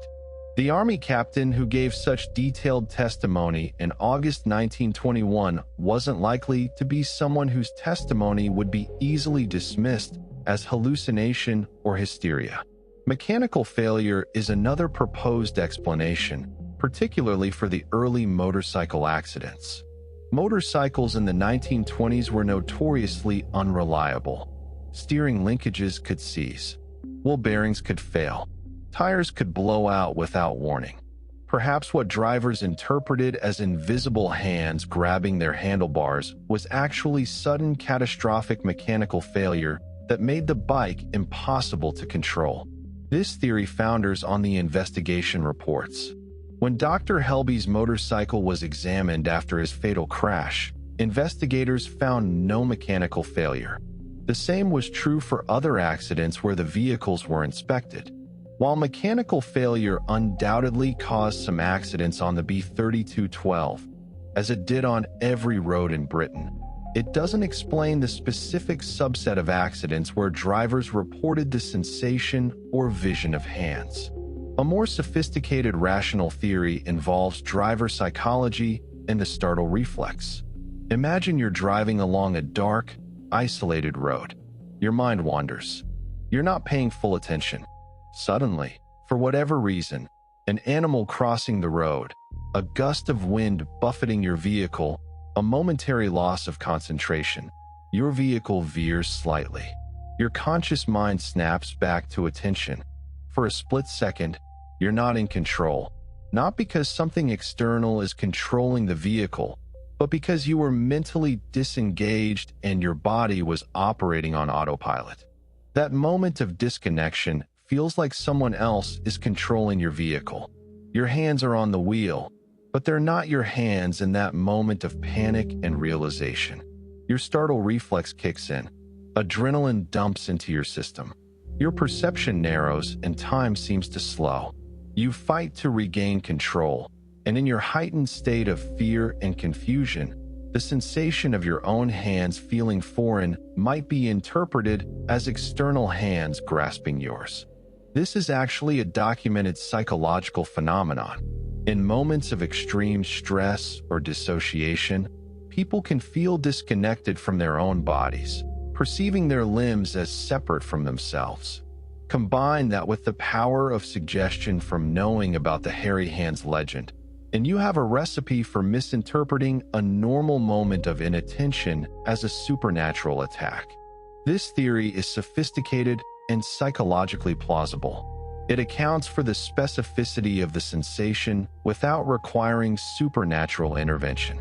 But it still struggles with the consistency of the reports across different types of witnesses and the specific visual descriptions some witnesses provided.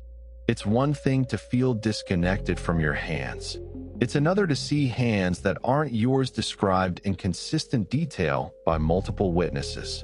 Psychological and cultural theories. A middle ground between supernatural and rational theories involves examining the psychological and cultural factors that might generate or sustain the Hairy Hands legend regardless of whether a real phenomenon exists. Humans love stories. We're narrative creatures. When something frightening or inexplicable happens, we instinctively build stories around it to make it comprehensible. A tragic accident becomes a tale of supernatural vengeance. A series of unrelated incidents becomes a pattern that demands explanation. The Hairy Hands legend might have started with one or two genuine anomalous experiences, perhaps real mechanical failures that felt subjectively like external intervention, or psychological episodes during which drivers genuinely believed they were being attacked. These initial incidents created a narrative framework, a story structure into which subsequent experiences could be slotted. Once the legend was established and publicized, it created expectations. People driving the B-3212 knew about the Hairy Hands. They were primed to interpret any unusual sensation as evidence of the phenomenon. This creates a feedback loop where the legend sustains itself. Belief in the phenomenon makes people more likely to experience it or interpret experiences as evidence of it, and these new reports strengthen and sustain the legend for the next generation. This doesn't mean people are lying or even consciously misinterpreting their experiences. The brain is remarkably good at constructing reality from ambiguous input, and cultural narratives shape how we interpret sensory data. If your culture tells you that phantom hands haunt a particular road, and you have an unusual experience on that road, your brain will work hard to fit that experience into the cultural framework you've been given. There's also the genius loci concept to consider, the idea that places have spirits or personalities distinct from any individual human or ghost. Dartmoor as a whole has a powerful genius loci. People who spend time on the moor, especially in wild and isolated areas, often report a sense of presence, of being watched or evaluated by something vast and inhuman. This isn't necessarily supernatural in the traditional sense. It might be our evolved response to wilderness. Our ancestors survived by being alert to danger in environments where predators or enemy humans might lurk.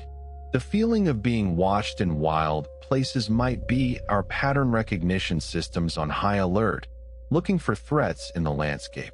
But when many people report similar sensations in the same location, when those sensations persist across generations and cultures, it's worth considering whether something about the place itself generates the experience.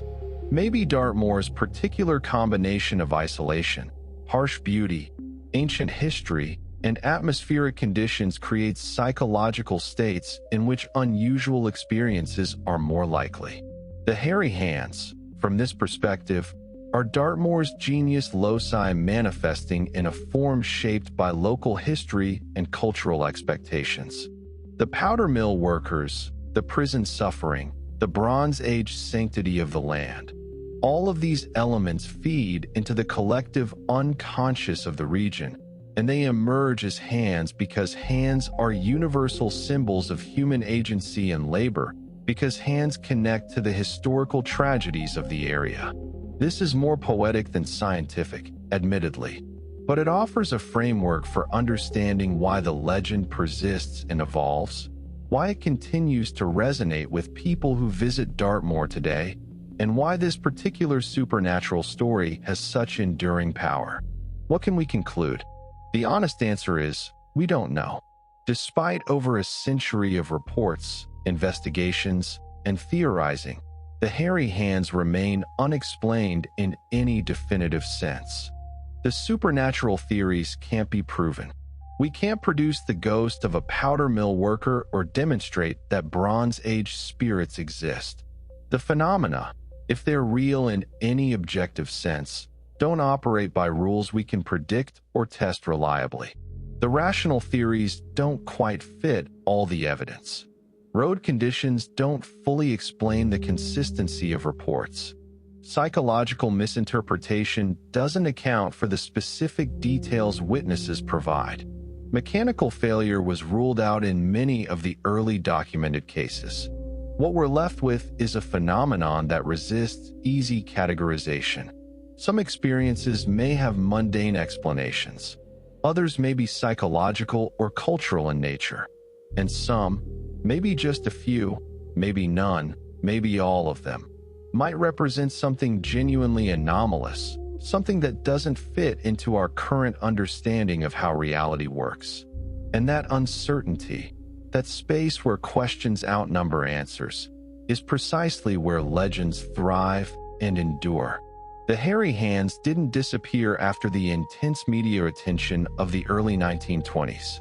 While the frequency of reports seems to have decreased, or at least the publicity around them diminished, encounters continued to be reported throughout the 20th century and into the 21st.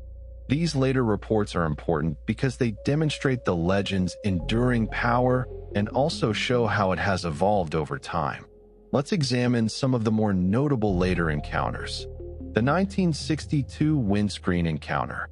In 1962, 41 years after Dr. Helby's death, a motorist reported an encounter that added a new variation to the phenomenon. This driver was traveling the B3212 during daylight hours. Already unusual, as most earlier reports involved evening or night conditions, when he saw hands appear on the outside of his windscreen. Unlike earlier reports where the hands grabbed steering wheels or handlebars, these hands were pressed against the glass, as if trying to push through or peer into the vehicle. The driver described them in the now familiar terms: large, covered in coarse hair, masculine in appearance. The sighting lasted only seconds before the hands vanished. The driver didn't lose control of his vehicle and suffered no injury beyond a severe fright. But the incident demonstrates that the phenomenon, or at least reports of it, continued decades after the initial wave of publicity. What's interesting about this encounter is the shift in the hands' behavior. Rather than seizing control and forcing a crash, they appeared almost curious, pressing against the windscreen as if examining the vehicle or its occupant. This could represent evolution in the phenomenon itself. If we accept a supernatural explanation, perhaps the entity has become less aggressively hostile over time. Or it could represent evolution in how people interpret their experiences, with witnesses post-1924 aware that the hands can appear in contexts beyond physical assault on steering mechanisms. 2008, a new century, same story. In 2008, a motorist driving between Post Bridge and Two Bridges reported feeling invisible hands grab his steering wheel and attempt to wrench control from him. This account, shared online through paranormal interest forums, describes an experience almost identical to those from the 1920s. The sudden sensation of powerful hands overlaying the driver's own, the fight for control, the terror of feeling something that shouldn't exist trying to force the vehicle off the road. The driver managed to maintain control and continue to his destination, but he reported being shaken for days afterward. He'd known about the legend before his experience. Most people living in or visiting Devon have at least heard of the Hairy Hands, but knowing the stories didn't prepare him for the visceral reality of the encounter. What's notable about this 2008 report is its consistency with accounts from 80-plus years earlier. Despite changes in vehicle technology, a 2008 car bears little resemblance to a 1921 motorcycle. The core experience remains the same. This suggests either that there's something about the location itself that generates consistent experiences, or that the cultural power of the legend shapes how people interpret unusual events that happen there. Rufus Endell's experience. Journalist Rufus Endell, writing for various British publications, reported his own encounter with the Hairy Hands after driving the B3212 at night. Endell's account is particularly valuable because, as a professional journalist, he approached the experience with a degree of skepticism, but also with the observational skills and communication abilities to describe it clearly. Endell reported feeling a presence in his vehicle, a sensation of something malevolent pressing in on him. Then came the familiar sensation, hands on his steering wheel, fighting his attempts to control the car. He described the experience as terrifying and utterly convincing.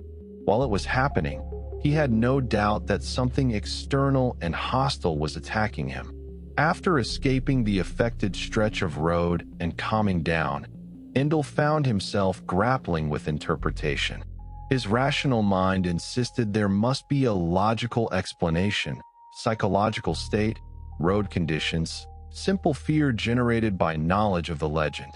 But his subjective experience had been so vivid, so physical, that dismissing it as pure imagination felt inadequate. Endell's account captures the dilemma that many witnesses face. How do you reconcile an experience that felt absolutely real with the absence of any rational framework to explain it? And what does it mean if the experience was just psychological? Does that make it less valid or significant than a real phantom phenomenon?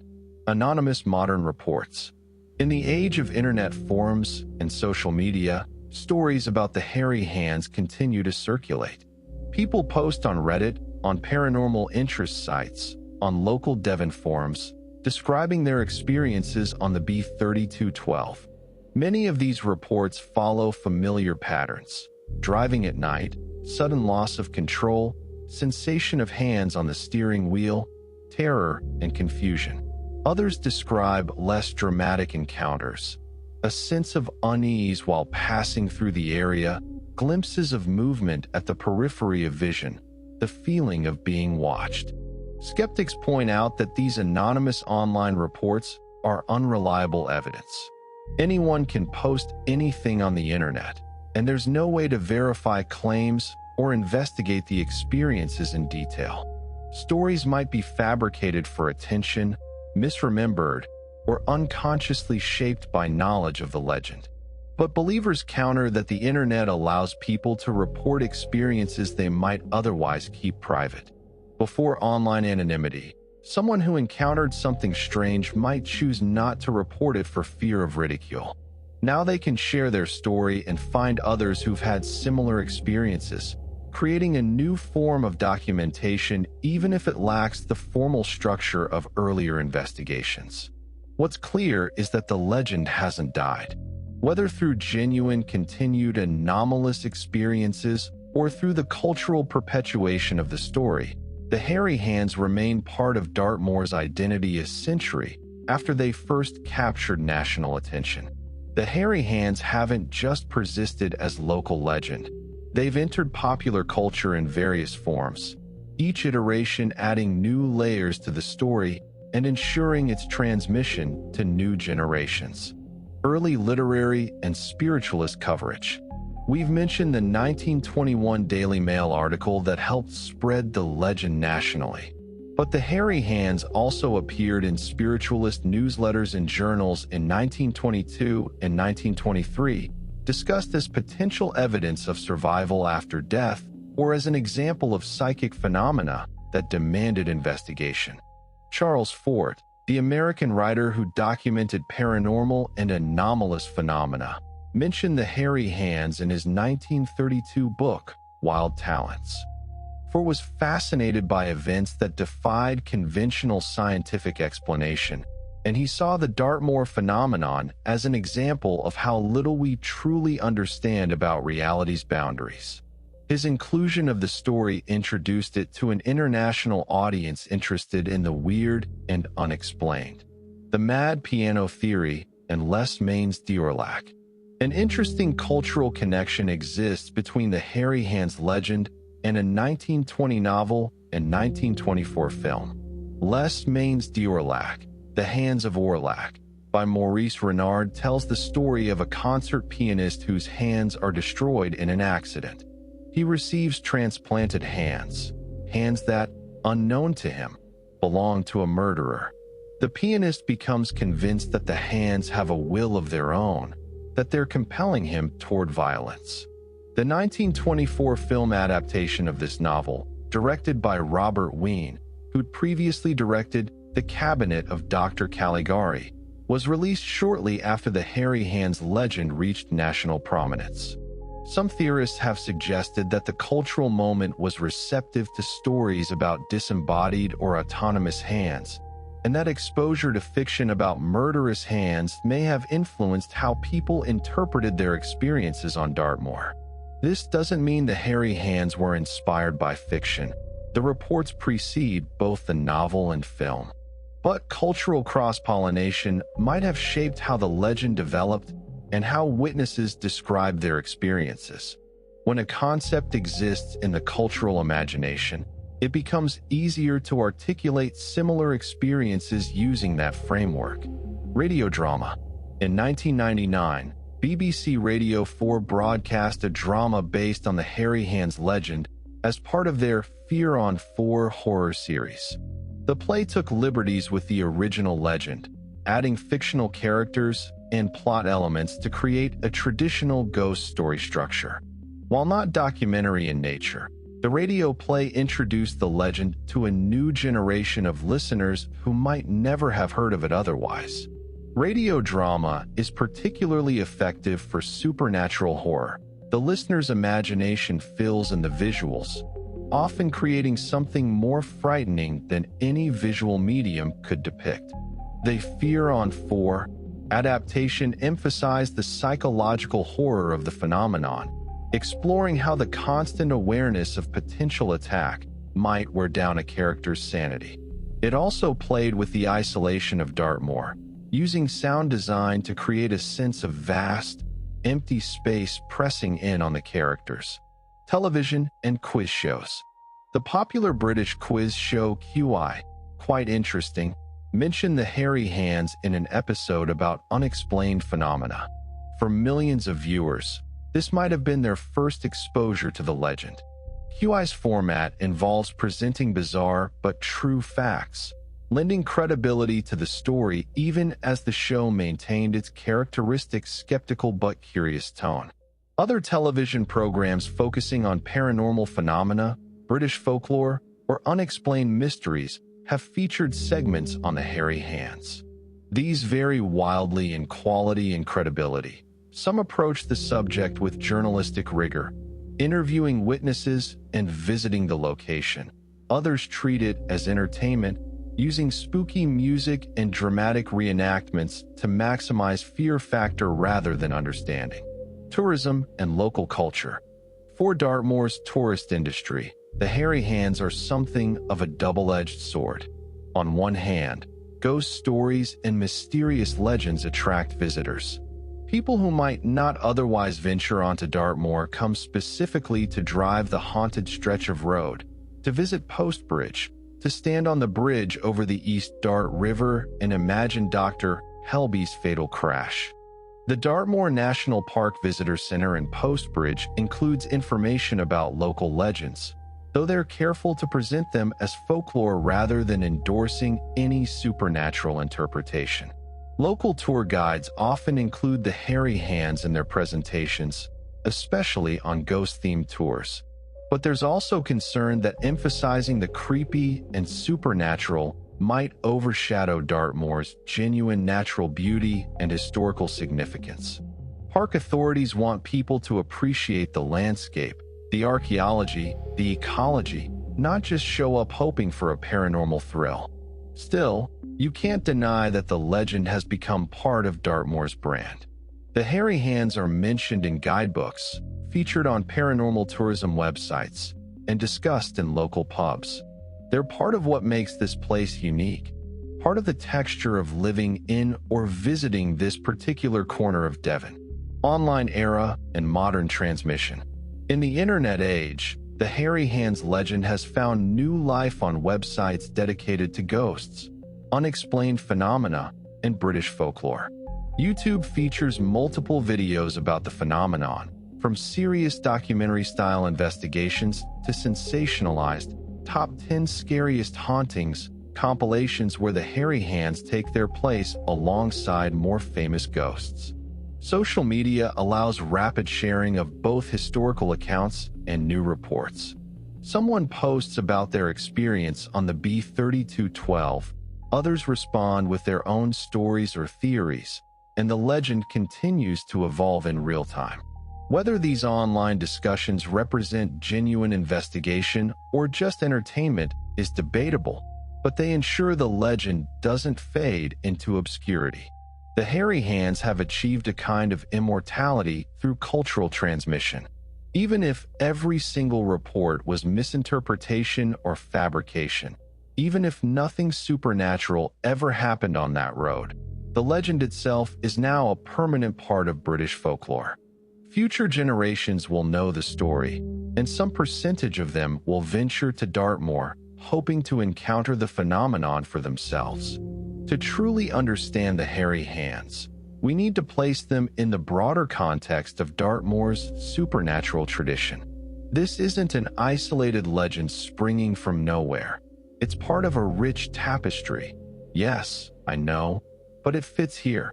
A folklore that has developed around this landscape over centuries. The Wished Hounds. Perhaps Dartmoor's most famous supernatural legend involves the Wished Hounds, phantom dogs that race across the moor on wild hunts, chasing the souls of the unbaptized dead. The hounds are described as massive, black or red, with glowing eyes and breath that smells of sulfur and death. They're led by the devil himself or by various historical or mythical figures, depending on which version of the legend you're hearing. To see or hear the Wished Hounds is an omen of death. They appear primarily at night, their howling echoing across the hills, driving their terrified prey toward inevitable doom. Anyone unfortunate enough to be caught outside when the hunt passes must throw themselves face down on the ground and remain absolutely still, praying the hounds pass them by. The Wished Hound legend is ancient, predating Christianity in Britain. It connects to widespread European folklore about wild hunts and phantom dogs, the same tradition that gives us the Grim, the Black Shuck of East Anglia, and countless other spectral hounds.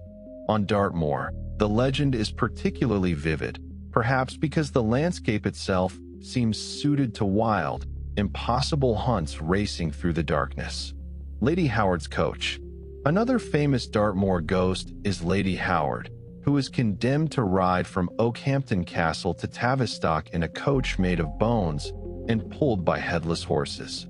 This is her punishment for murdering her 4 husbands. Though historical research suggests the real Lady Howard was innocent of any such crimes, and the legend attached itself to her for complex social and political reasons. Each night, Lady Howard must collect a single blade of grass from Oakhampton Castle and return it to her home at Fitzford House in Tavistock. Only when she has collected every blade of grass from the castle grounds will her penance be complete and her spirit can rest. Given that grass grows constantly, this is effectively an eternal punishment. The Lady Howard legend differs from the hairy hands in that it's more traditional ghost story, a specific named individual condemned for specific sins, with a clear framework of crime and punishment. But it shares the hairy hands connection to travel and roads, to nighttime danger, and to the idea that the dead don't always rest peacefully. Bowerman's Nose and the Petrified Hunter. Bowerman's Nose is a distinctive granite rock formation near Hound Tor. Local legend says it was once a man named Bowerman who loved hunting hares across the moor. One day, he and his pack of dogs pursued a hare that was actually a witch in disguise. The witch led them on a chase across dangerous terrain, and when Bowerman cornered her, she revealed her true nature and turned both hunter and hounds to stone. If you visit Bowerman's Nose today, you can see the tall stack of granite that supposedly represents the hunter, with surrounding stones said to be his petrified pack. It's a cautionary tale about hubris and the danger of pursuing your prey too zealously. But it's also a story about transformation and the power of the landscape to hold memory. Kitty J and Jay's Grave. At a crossroads on Dartmoor sits a grave decorated with fresh flowers year-round, though no one knows who leaves them. This is Jay's grave, final resting place of Mary J, or Kitty J, as she's known in legend. Kitty was an orphan girl in the 18th century who became pregnant, possibly through rape by a farm where she worked as a servant. Faced with disgrace and seeing no way forward, she hanged herself in a barn. As a suicide, she couldn't be buried in consecrated ground, so she was interred at a crossroads, traditional burial place for suicides, criminals, and others denied church burial.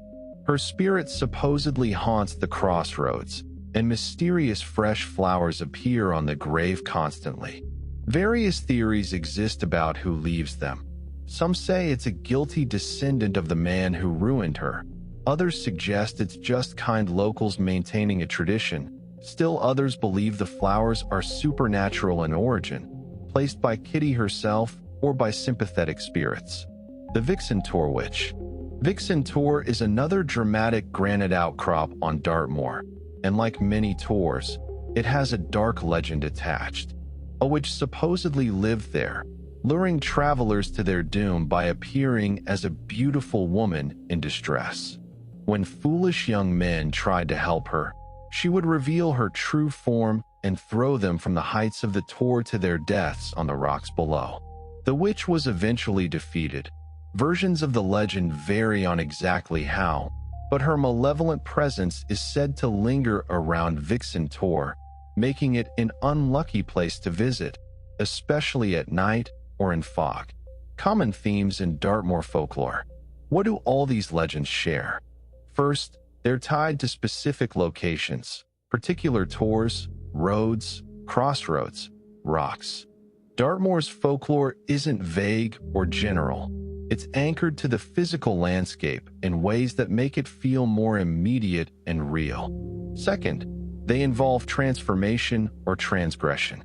Lady Howard transgresses by, allegedly, murdering her husband. Bowerman transgresses by relentlessly pursuing his prey. Kitty J transgresses by taking her own life. These stories reinforce social and moral boundaries by showing what happens when they're crossed.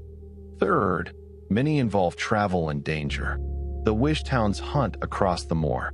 Lady Howard endlessly rides between locations. The Hairy Hands attack travelers on the road.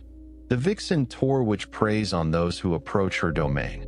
Dartmoor's folklore reflects the reality that traveling across this landscape has always been dangerous, and it personifies that danger in supernatural terms.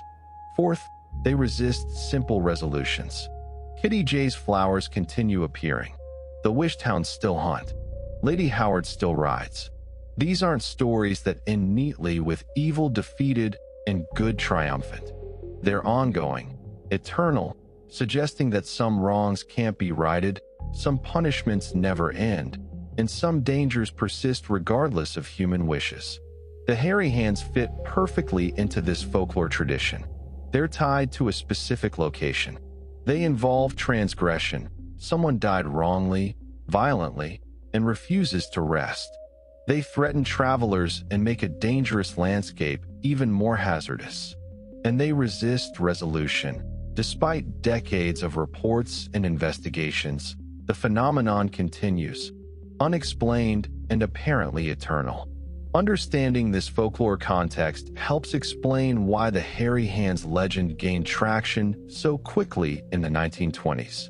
Dartmoor residents already had a framework for understanding supernatural danger. They grew up hearing about phantom hounds and cursed riders, about witches and transformed hunters. When reports began circulating about phantom hands attacking motorists, it didn't seem bizarre or unprecedented. It seemed like another chapter in Dartmoor's long tradition of supernatural phenomena. And for visitors to the moor, this rich folklore tradition is part of the appeal. Dartmoor isn't just a pretty landscape. It's a place with depth, with stories layered upon stories going back millennia. Walking across these hills, you're walking through a living mythology, a landscape where every rock and river has tales attached. The Hairy Hands are Dartmoor's most recent major legendary addition, a modern ghost story, if 100 years can be called modern. And like the older legends, they've become inseparable from the landscape that spawned them. What's it actually like to drive the haunted stretch of road today? If you were to visit Dartmoor and traverse the B3212 between Post Bridge and Two Bridges, what would you experience? The road itself is much improved from its 1921 condition. Modern paving, better drainage, clearer road markings. All the benefits of 21st century civil engineering have been applied. It's a proper two-lane road, wide enough for vehicles to pass comfortably, with decent visibility on most stretches. But improvements haven't eliminated the sense of isolation and atmosphere that defined the road a century ago. Drive this route at dusk or after dark, and you'll understand immediately why legends grew here. The landscape presses in on both sides. Granite tors rise from the heather like ancient sentinels. The sky seems bigger here, more dominant, and when clouds gather, which they do frequently on Dartmoor, the light takes on a gray, oppressive quality. At night, the darkness is absolute. There are no streetlights on this stretch. No houses with welcoming windows glowing warm. Just your headlights carving a tunnel through blackness, so complete it seems to have weight and substance. Things move at the periphery of your vision. Sheep most likely, or the wild ponies that roam Dartmoor freely. But your lizard brain whispers other possibilities. Wind buffets your vehicle, especially in winter, and the sounds it makes howling across the open moor can seem almost vocal. There's a particular spot near the bridge over the East Dart River, the area where Dr. Helby crashed, where many other incidents have been reported, where the atmosphere shifts. It's subtle, not a dramatic change, but visitors often comment on it. A sense of weight, of attention, of something old and unhappy watching from the darkness. Is this objective reality or the power of suggestion? Are you feeling some genuine anomaly? Or are you simply primed by knowledge of the legend to interpret normal atmospheric conditions as supernatural? There's no way to know for certain. Post Bridge itself is a small but charming settlement. The famous Clapper Bridge, a medieval granite bridge consisting of massive stone slabs laid across supporting piers, still stands and is a popular photo opportunity. The bridge has nothing to do with the Hairy Hands legend, but it's often visited by people who come to the area because of the ghost story. The National Park Visitor Center in Post Bridge offers information about Dartmoor's ecology, archaeology, and yes, folklore. Staff will answer questions about the Hairy Hands, usually with a mix of local pride and professional skepticism. They've heard all the stories, fielded all the questions, and while they won't claim the legend is literally true, they won't dismiss it entirely either. Local pubs and inns know they have a marketable ghost story, and most are happy to share tales with visitors over a pint. Older residents might remember hearing stories from their grandparents, creating a direct oral tradition stretching back to the 1920s. Younger residents have grown up with the legend as part of their local identity. If you wanted to camp near Post Bridge as the couple did in 1924, you could. There are designated camping areas, though wild camping regulations have tightened since the early 20th century. Spending a night in a tent or caravan on Dartmoor gives you a visceral sense of how isolated and atmospheric the landscape becomes after dark. Would you see hairy hands pressed against your window? Probably not. Most visitors experience nothing more supernatural than a beautiful, slightly unnerving landscape and the satisfaction of having visited a legendary location. But some people do report experiences. Not many, and not with the frequency of the early days of the legend, but the reports continue. A resistance on the steering wheel here. A shadow glimpsed in the mirror there.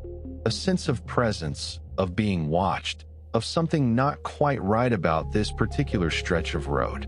Are these genuine paranormal encounters?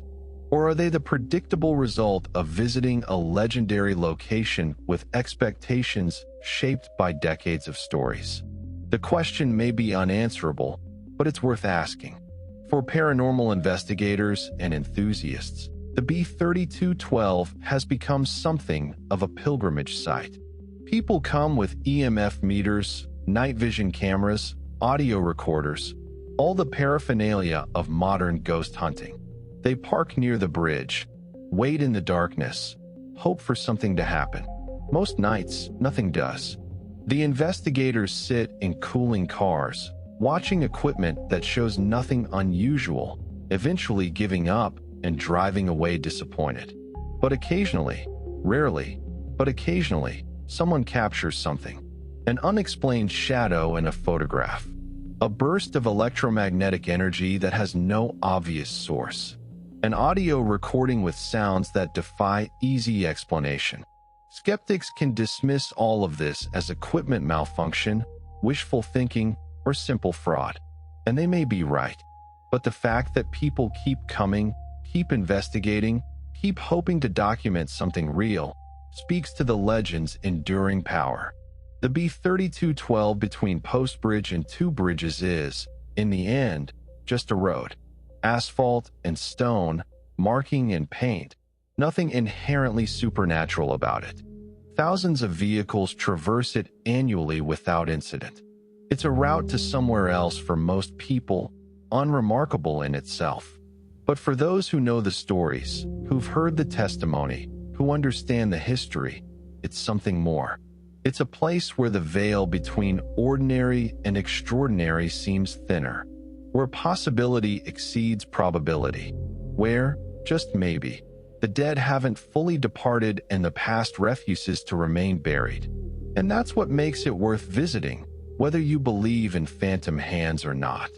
What does modern psychology have to say about the hairy hands? And how do contemporary paranormal investigators approach the phenomenon? From a psychological perspective, several factors could contribute to genuine subjective experiences that witnesses interpret as supernatural. Highway hypnosis and trance states. Long-distance driving, especially on relatively empty roads at night, can induce a trance-like state sometimes called highway hypnosis. The brain falls into a pattern of automatic processing, handling the routine tasks of driving without full conscious attention. When something breaks this trance, a sudden noise, a wind gust, an animal near the road, the driver snaps back to full consciousness but may experience disorientation. In that moment of transition, perception can be unreliable. Time may seem distorted. The driver might not remember the last few minutes clearly, and sensations, like hands on the steering wheel, might be perceived as external when they're actually the driver's own hands, which the hypnotic state had rendered less consciously registered. The B3212's isolation and monotonous landscape could be particularly conducive to highway hypnosis. Long stretches of similar terrain, minimal traffic, constant low-level stimulation from the road. These are perfect conditions for the brain to slip into automatic mode. Pareidolia and pattern recognition. Humans are wired to recognize patterns, especially faces and hands. We see faces in clouds, in toast, in random configurations of shadows and light. This tendency, called pareidolia, helped our ancestors spot camouflage predators and identify tribal members at a distance, but it also causes us to see meaningful patterns in random stimuli. In the context of the hairy hands, a driver might see their own hands reflected oddly in the windscreen, or glimpse a shadow cast by the headlights, or notice any of 1,000 random visual artifacts that occur during night driving. The pattern recognition system identifies these artifacts as hands, and if the driver is aware of the legend, confirmation bias reinforces that identification. I saw something that looked like hands becomes I saw the hairy hands through the filter of expectation and cultural narrative.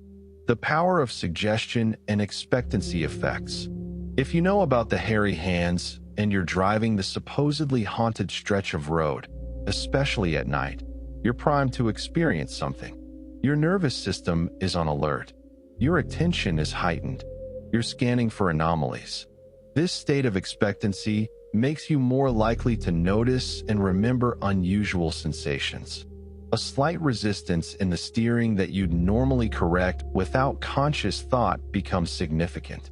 A gust of wind that briefly pushes your vehicle becomes evidence of external interference.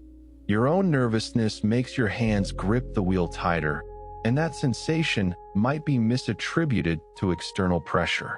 Expectancy effects are well documented in psychology. When we expect to experience something, we're more likely to interpret ambiguous sensory data as confirming that expectation. This doesn't mean people are lying. They genuinely experience what they report. But the experience is shaped by expectation rather than by external supernatural forces. Sleep deprivation and altered states. Many reports of the hairy hands involve evening or early morning driving, times when people are often somewhat sleep deprived. Fatigue dramatically alters perception and cognition. Microsleeps, brief episodes of sleep lasting a few seconds, can occur without the person being fully aware of them. During or immediately after a microsleep, perception can be fragmentary and confused. Hallucinations are possible. The sense of control over one's body can be disrupted.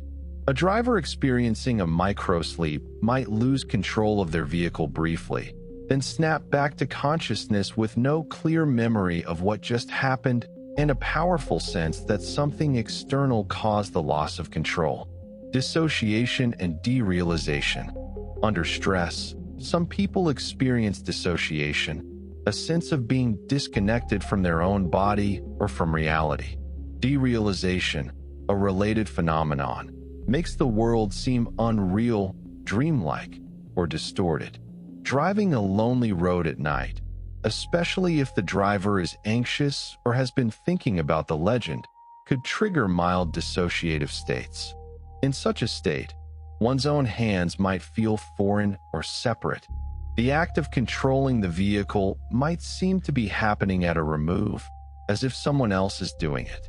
This subjective experience of disconnection could easily be interpreted, especially in the moment, as external hands taking control.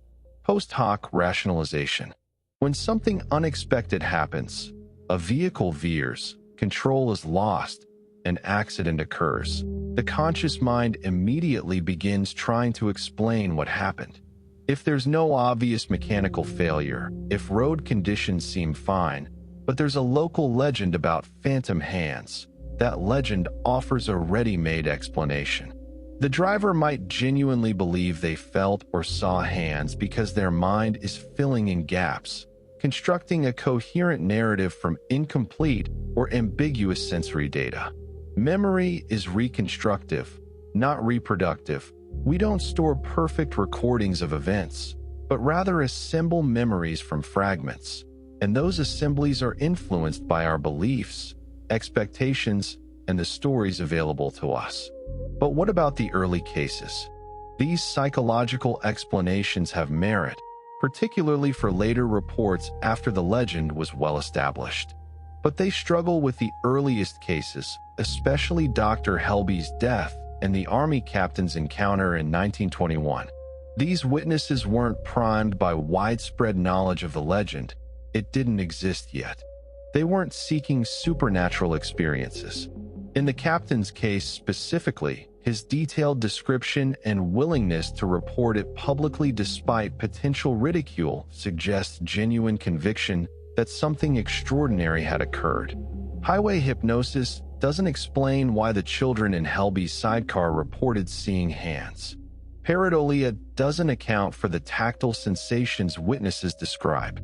Expectancy effects require expectation, which wasn't present in 1921. This doesn't prove the phenomenon is supernatural, but it suggests that purely psychological explanations, while valuable, may not account for every aspect of the legend's origins and development. Paranormal investigator perspectives. Modern paranormal investigators approach the hairy hands with a mix of enthusiasm and frustration. Enthusiasm because it's a well-documented legend with specific location and consistent reports, exactly the kind of phenomenon serious researchers hope to study. Frustration because the phenomenon is sporadic and unpredictable, making systematic investigation nearly impossible. Residual haunting theory. Some investigators classify the hairy hands as a potential residual haunting, a recording of past events that plays back under certain conditions. This theory suggests that the violence and trauma of deaths on or near the B-3212, whether from the powder mills, the prison, or other causes, has somehow imprinted on the environment. Certain conditions, time of day, weather, electromagnetic factors, perhaps even the mental state of passing drivers, might trigger playback of this recording. The hands aren't actively attacking anyone in this model. They're simply replaying their programmed actions, and anyone who happens to be driving through at the right moment might perceive or be affected by this replay. The challenge with this theory is explaining the apparent intelligence and variability of the phenomenon. Residual hauntings are supposed to be non-interactive, like watching a film. But the hairy hands seem to respond to drivers' actions, fighting for control in ways that suggest awareness and intent. Intelligent haunting theory. Other investigators lean toward an intelligent haunting model, a spirit or entity that's aware and purposefully interactive. This could be the ghost of an individual, the powder mill worker theory, or something non-human, the elemental theory suggested back in 1921. An intelligent haunting would explain the variability and apparent purposefulness of the attacks. The entity chooses when and whom to attack based on its own motivations, which may be incomprehensible to the living. The challenge here is explaining why this particular entity would manifest specifically as hands and why it would be so hostile to travelers. What goal does attacking motorists serve? If it's seeking revenge, revenge for what? If it's territorial, what makes this territory worth defending? Dimensional or quantum theories. More speculative investigators have proposed that the hairy hands might represent some kind of dimensional bleed or quantum anomaly. Perhaps the B-3212 occupies a location where the barriers between realities are thin, and what witnesses perceive as hands are actually something from another dimension or timeline intruding into ours. These theories have the advantage of sounding scientific while being essentially unfalsifiable. They can explain any aspect of the phenomenon without requiring specific mechanisms or predictions that could be tested. This makes them appealing to people who want a scientific explanation for paranormal events, but frustrating to those seeking genuine understanding. The problem of investigation. The fundamental problem with investigating the hairy hands is that the phenomenon, if it exists, doesn't perform on command. You can't set up equipment and reliably trigger an encounter. Most nights on the B-3212 are completely uneventful. Even if something does happen, it happens too quickly to be properly documented. Modern paranormal investigation relies heavily on equipment: EMF meters, infrared cameras, audio recorders, temperature sensors. But what should this equipment be looking for? What signature does a phantom hand leave? If the phenomenon is entirely subjective, existing in witnesses' perceptions rather than as an objective external entity, no equipment will ever detect it. This creates a methodological dead end. Skeptics point out the lack of hard evidence, the inability to produce the phenomenon in controlled conditions, the absence of any physical trace that could be analyzed scientifically.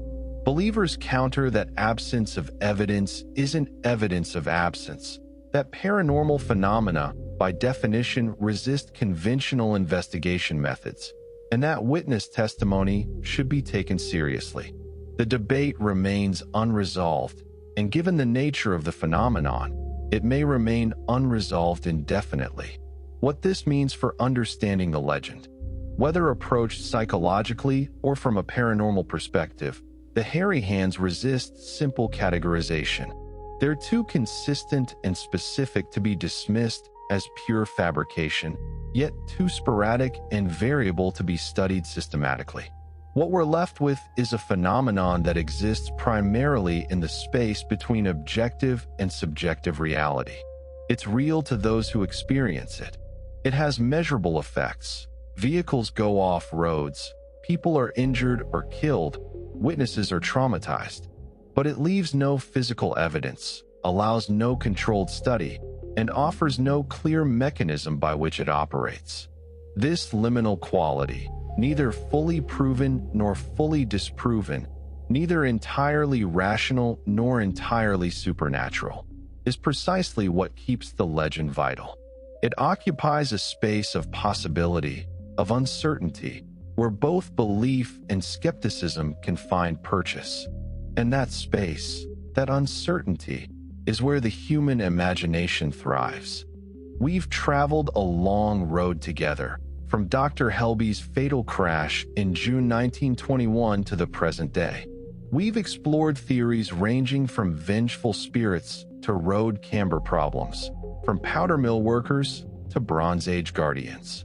We've examined the psychological factors that might generate these experiences and the cultural context that sustains the legend across generations. So what can we conclude about the Hairy Hands of Dartmoor? Here's what we know with certainty. People have reported consistent, specific encounters on a particular stretch of Devon moorland for over a century. These reports come from diverse witnesses, experienced riders, army officers, casual tourists, local residents, journalists. The descriptions share common elements: large, muscular, hairy hands that appear on steering wheels or windows, emanating malevolence and attempting to cause harm. We know that accidents have occurred on this road, some fatal. We know that at least some of these accidents happen to experienced drivers in mechanically sound vehicles under conditions that should have been safe. And we know that witnesses have been profoundly affected by their experiences, convinced that something beyond normal reality attacked them. We also know that no definitive explanation has ever been established.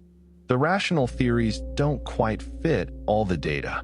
The supernatural theories can't be proven. The psychological theories explain some cases, but struggle with others. Every explanation has gaps, and every attempt to categorize the phenomenon definitively fails. What should we make of this?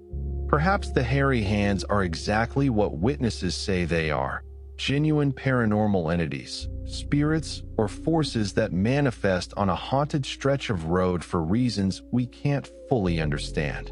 If you believe in the possibility of life after death, of spirits bound to earthly locations, of energies that persist beyond physical dissolution, then the hairy hands fit reasonably well into that framework. Or perhaps the hairy hands are a psychological and cultural phenomenon, a legend that has taken on such power that it shapes how people interpret unusual experiences. Perhaps the road has some quality: atmospheric, geological, or simply reputational, that makes people more likely to have odd experiences there, and the legend provides the framework for interpreting those experiences. In this view, the hairy hands are real in the sense that experiences are real, but they're products of human psychology rather than external supernatural forces. Or perhaps, and this is the position I find myself gravitating toward, the truth is somewhere in between, or encompasses both possibilities simultaneously. Perhaps some encounters have mundane explanations, while others remain genuinely mysterious. Perhaps the psychological and the paranormal aren't as clearly separated as we'd like to think.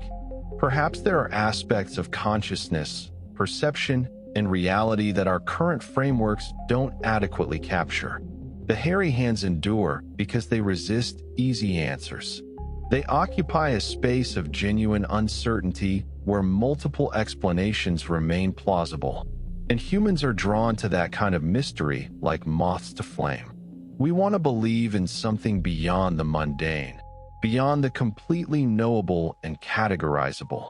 We want the world to retain some wildness, some strangeness, some capacity to surprise and terrify us. The hairy hands give us that. Whether they're real in some objective sense almost doesn't matter. They're real in the sense that matters most. They affect people. They inspire stories. They create experiences that can't be easily dismissed or forgotten. And that brings us back to Dartmoor itself. This landscape has inspired legends for thousands of years. Its granite tors and endless moors, its mists and storms, its beauty and danger. All of this creates an environment where the boundary between natural and supernatural seems permeable. Walking across Dartmoor, you can feel it. The weight of history, the sense of something old and vast paying attention to your small human presence. Whether that's a genuine mystical experience or simply your evolved response to wilderness, the feeling is real and powerful. The B-3212 cuts through this landscape, a modern intrusion into ancient terrain. And along that road, particularly between Post Bridge and Two Bridges, something has manifested that draws together all the threads we've explored: industrial death, institutional suffering, isolation, fear, expectation, and the human need for explanation. The hairy hands are Dartmoor's gift to supernatural lore, a uniquely modern ghost story, featuring motorcycles and motor cars rather than clanking chains and white ladies. But they're also deeply rooted in the land's history, in the suffering that's occurred here, in the deaths that mark this place. If you visit Dartmoor, if you drive the B-3212, you probably won't encounter the hairy hands. Most people don't, but you'll understand why the legend exists and persists. You'll feel the atmosphere that spawned these stories. And you might, just possibly, experience a moment of uncertainty, a sensation, a glimpse, a feeling that makes you wonder whether the boundary between the known and unknown is as clear as you thought. That's the power of a good legend. Not to prove something definitively, but to create space for wonder and fear, to remind us that the world may be stranger and more complex than our everyday experience suggests. Dr. Ernest Hassler Helby died on that road over 100 years ago. The girls who saw the hands on his motorcycle handlebars are long gone themselves. The Army captain who fought for control in August 1921 has passed into history. The woman who woke to hands crawling up her caravan window in 1924 has told her story and departed. But the legend they created or contributed to lives on. The hairy hands are still out there, at least in story and possibly in some more tangible form. They're waiting in the darkness between Post Bridge and Two Bridges, waiting for the next vehicle, the next driver, the next person who'll feel that terrible grip and fight for control against something that shouldn't exist. And that's a powerful thing, a legend that refuses to die, that adapts to new technologies and new generations while maintaining its core identity.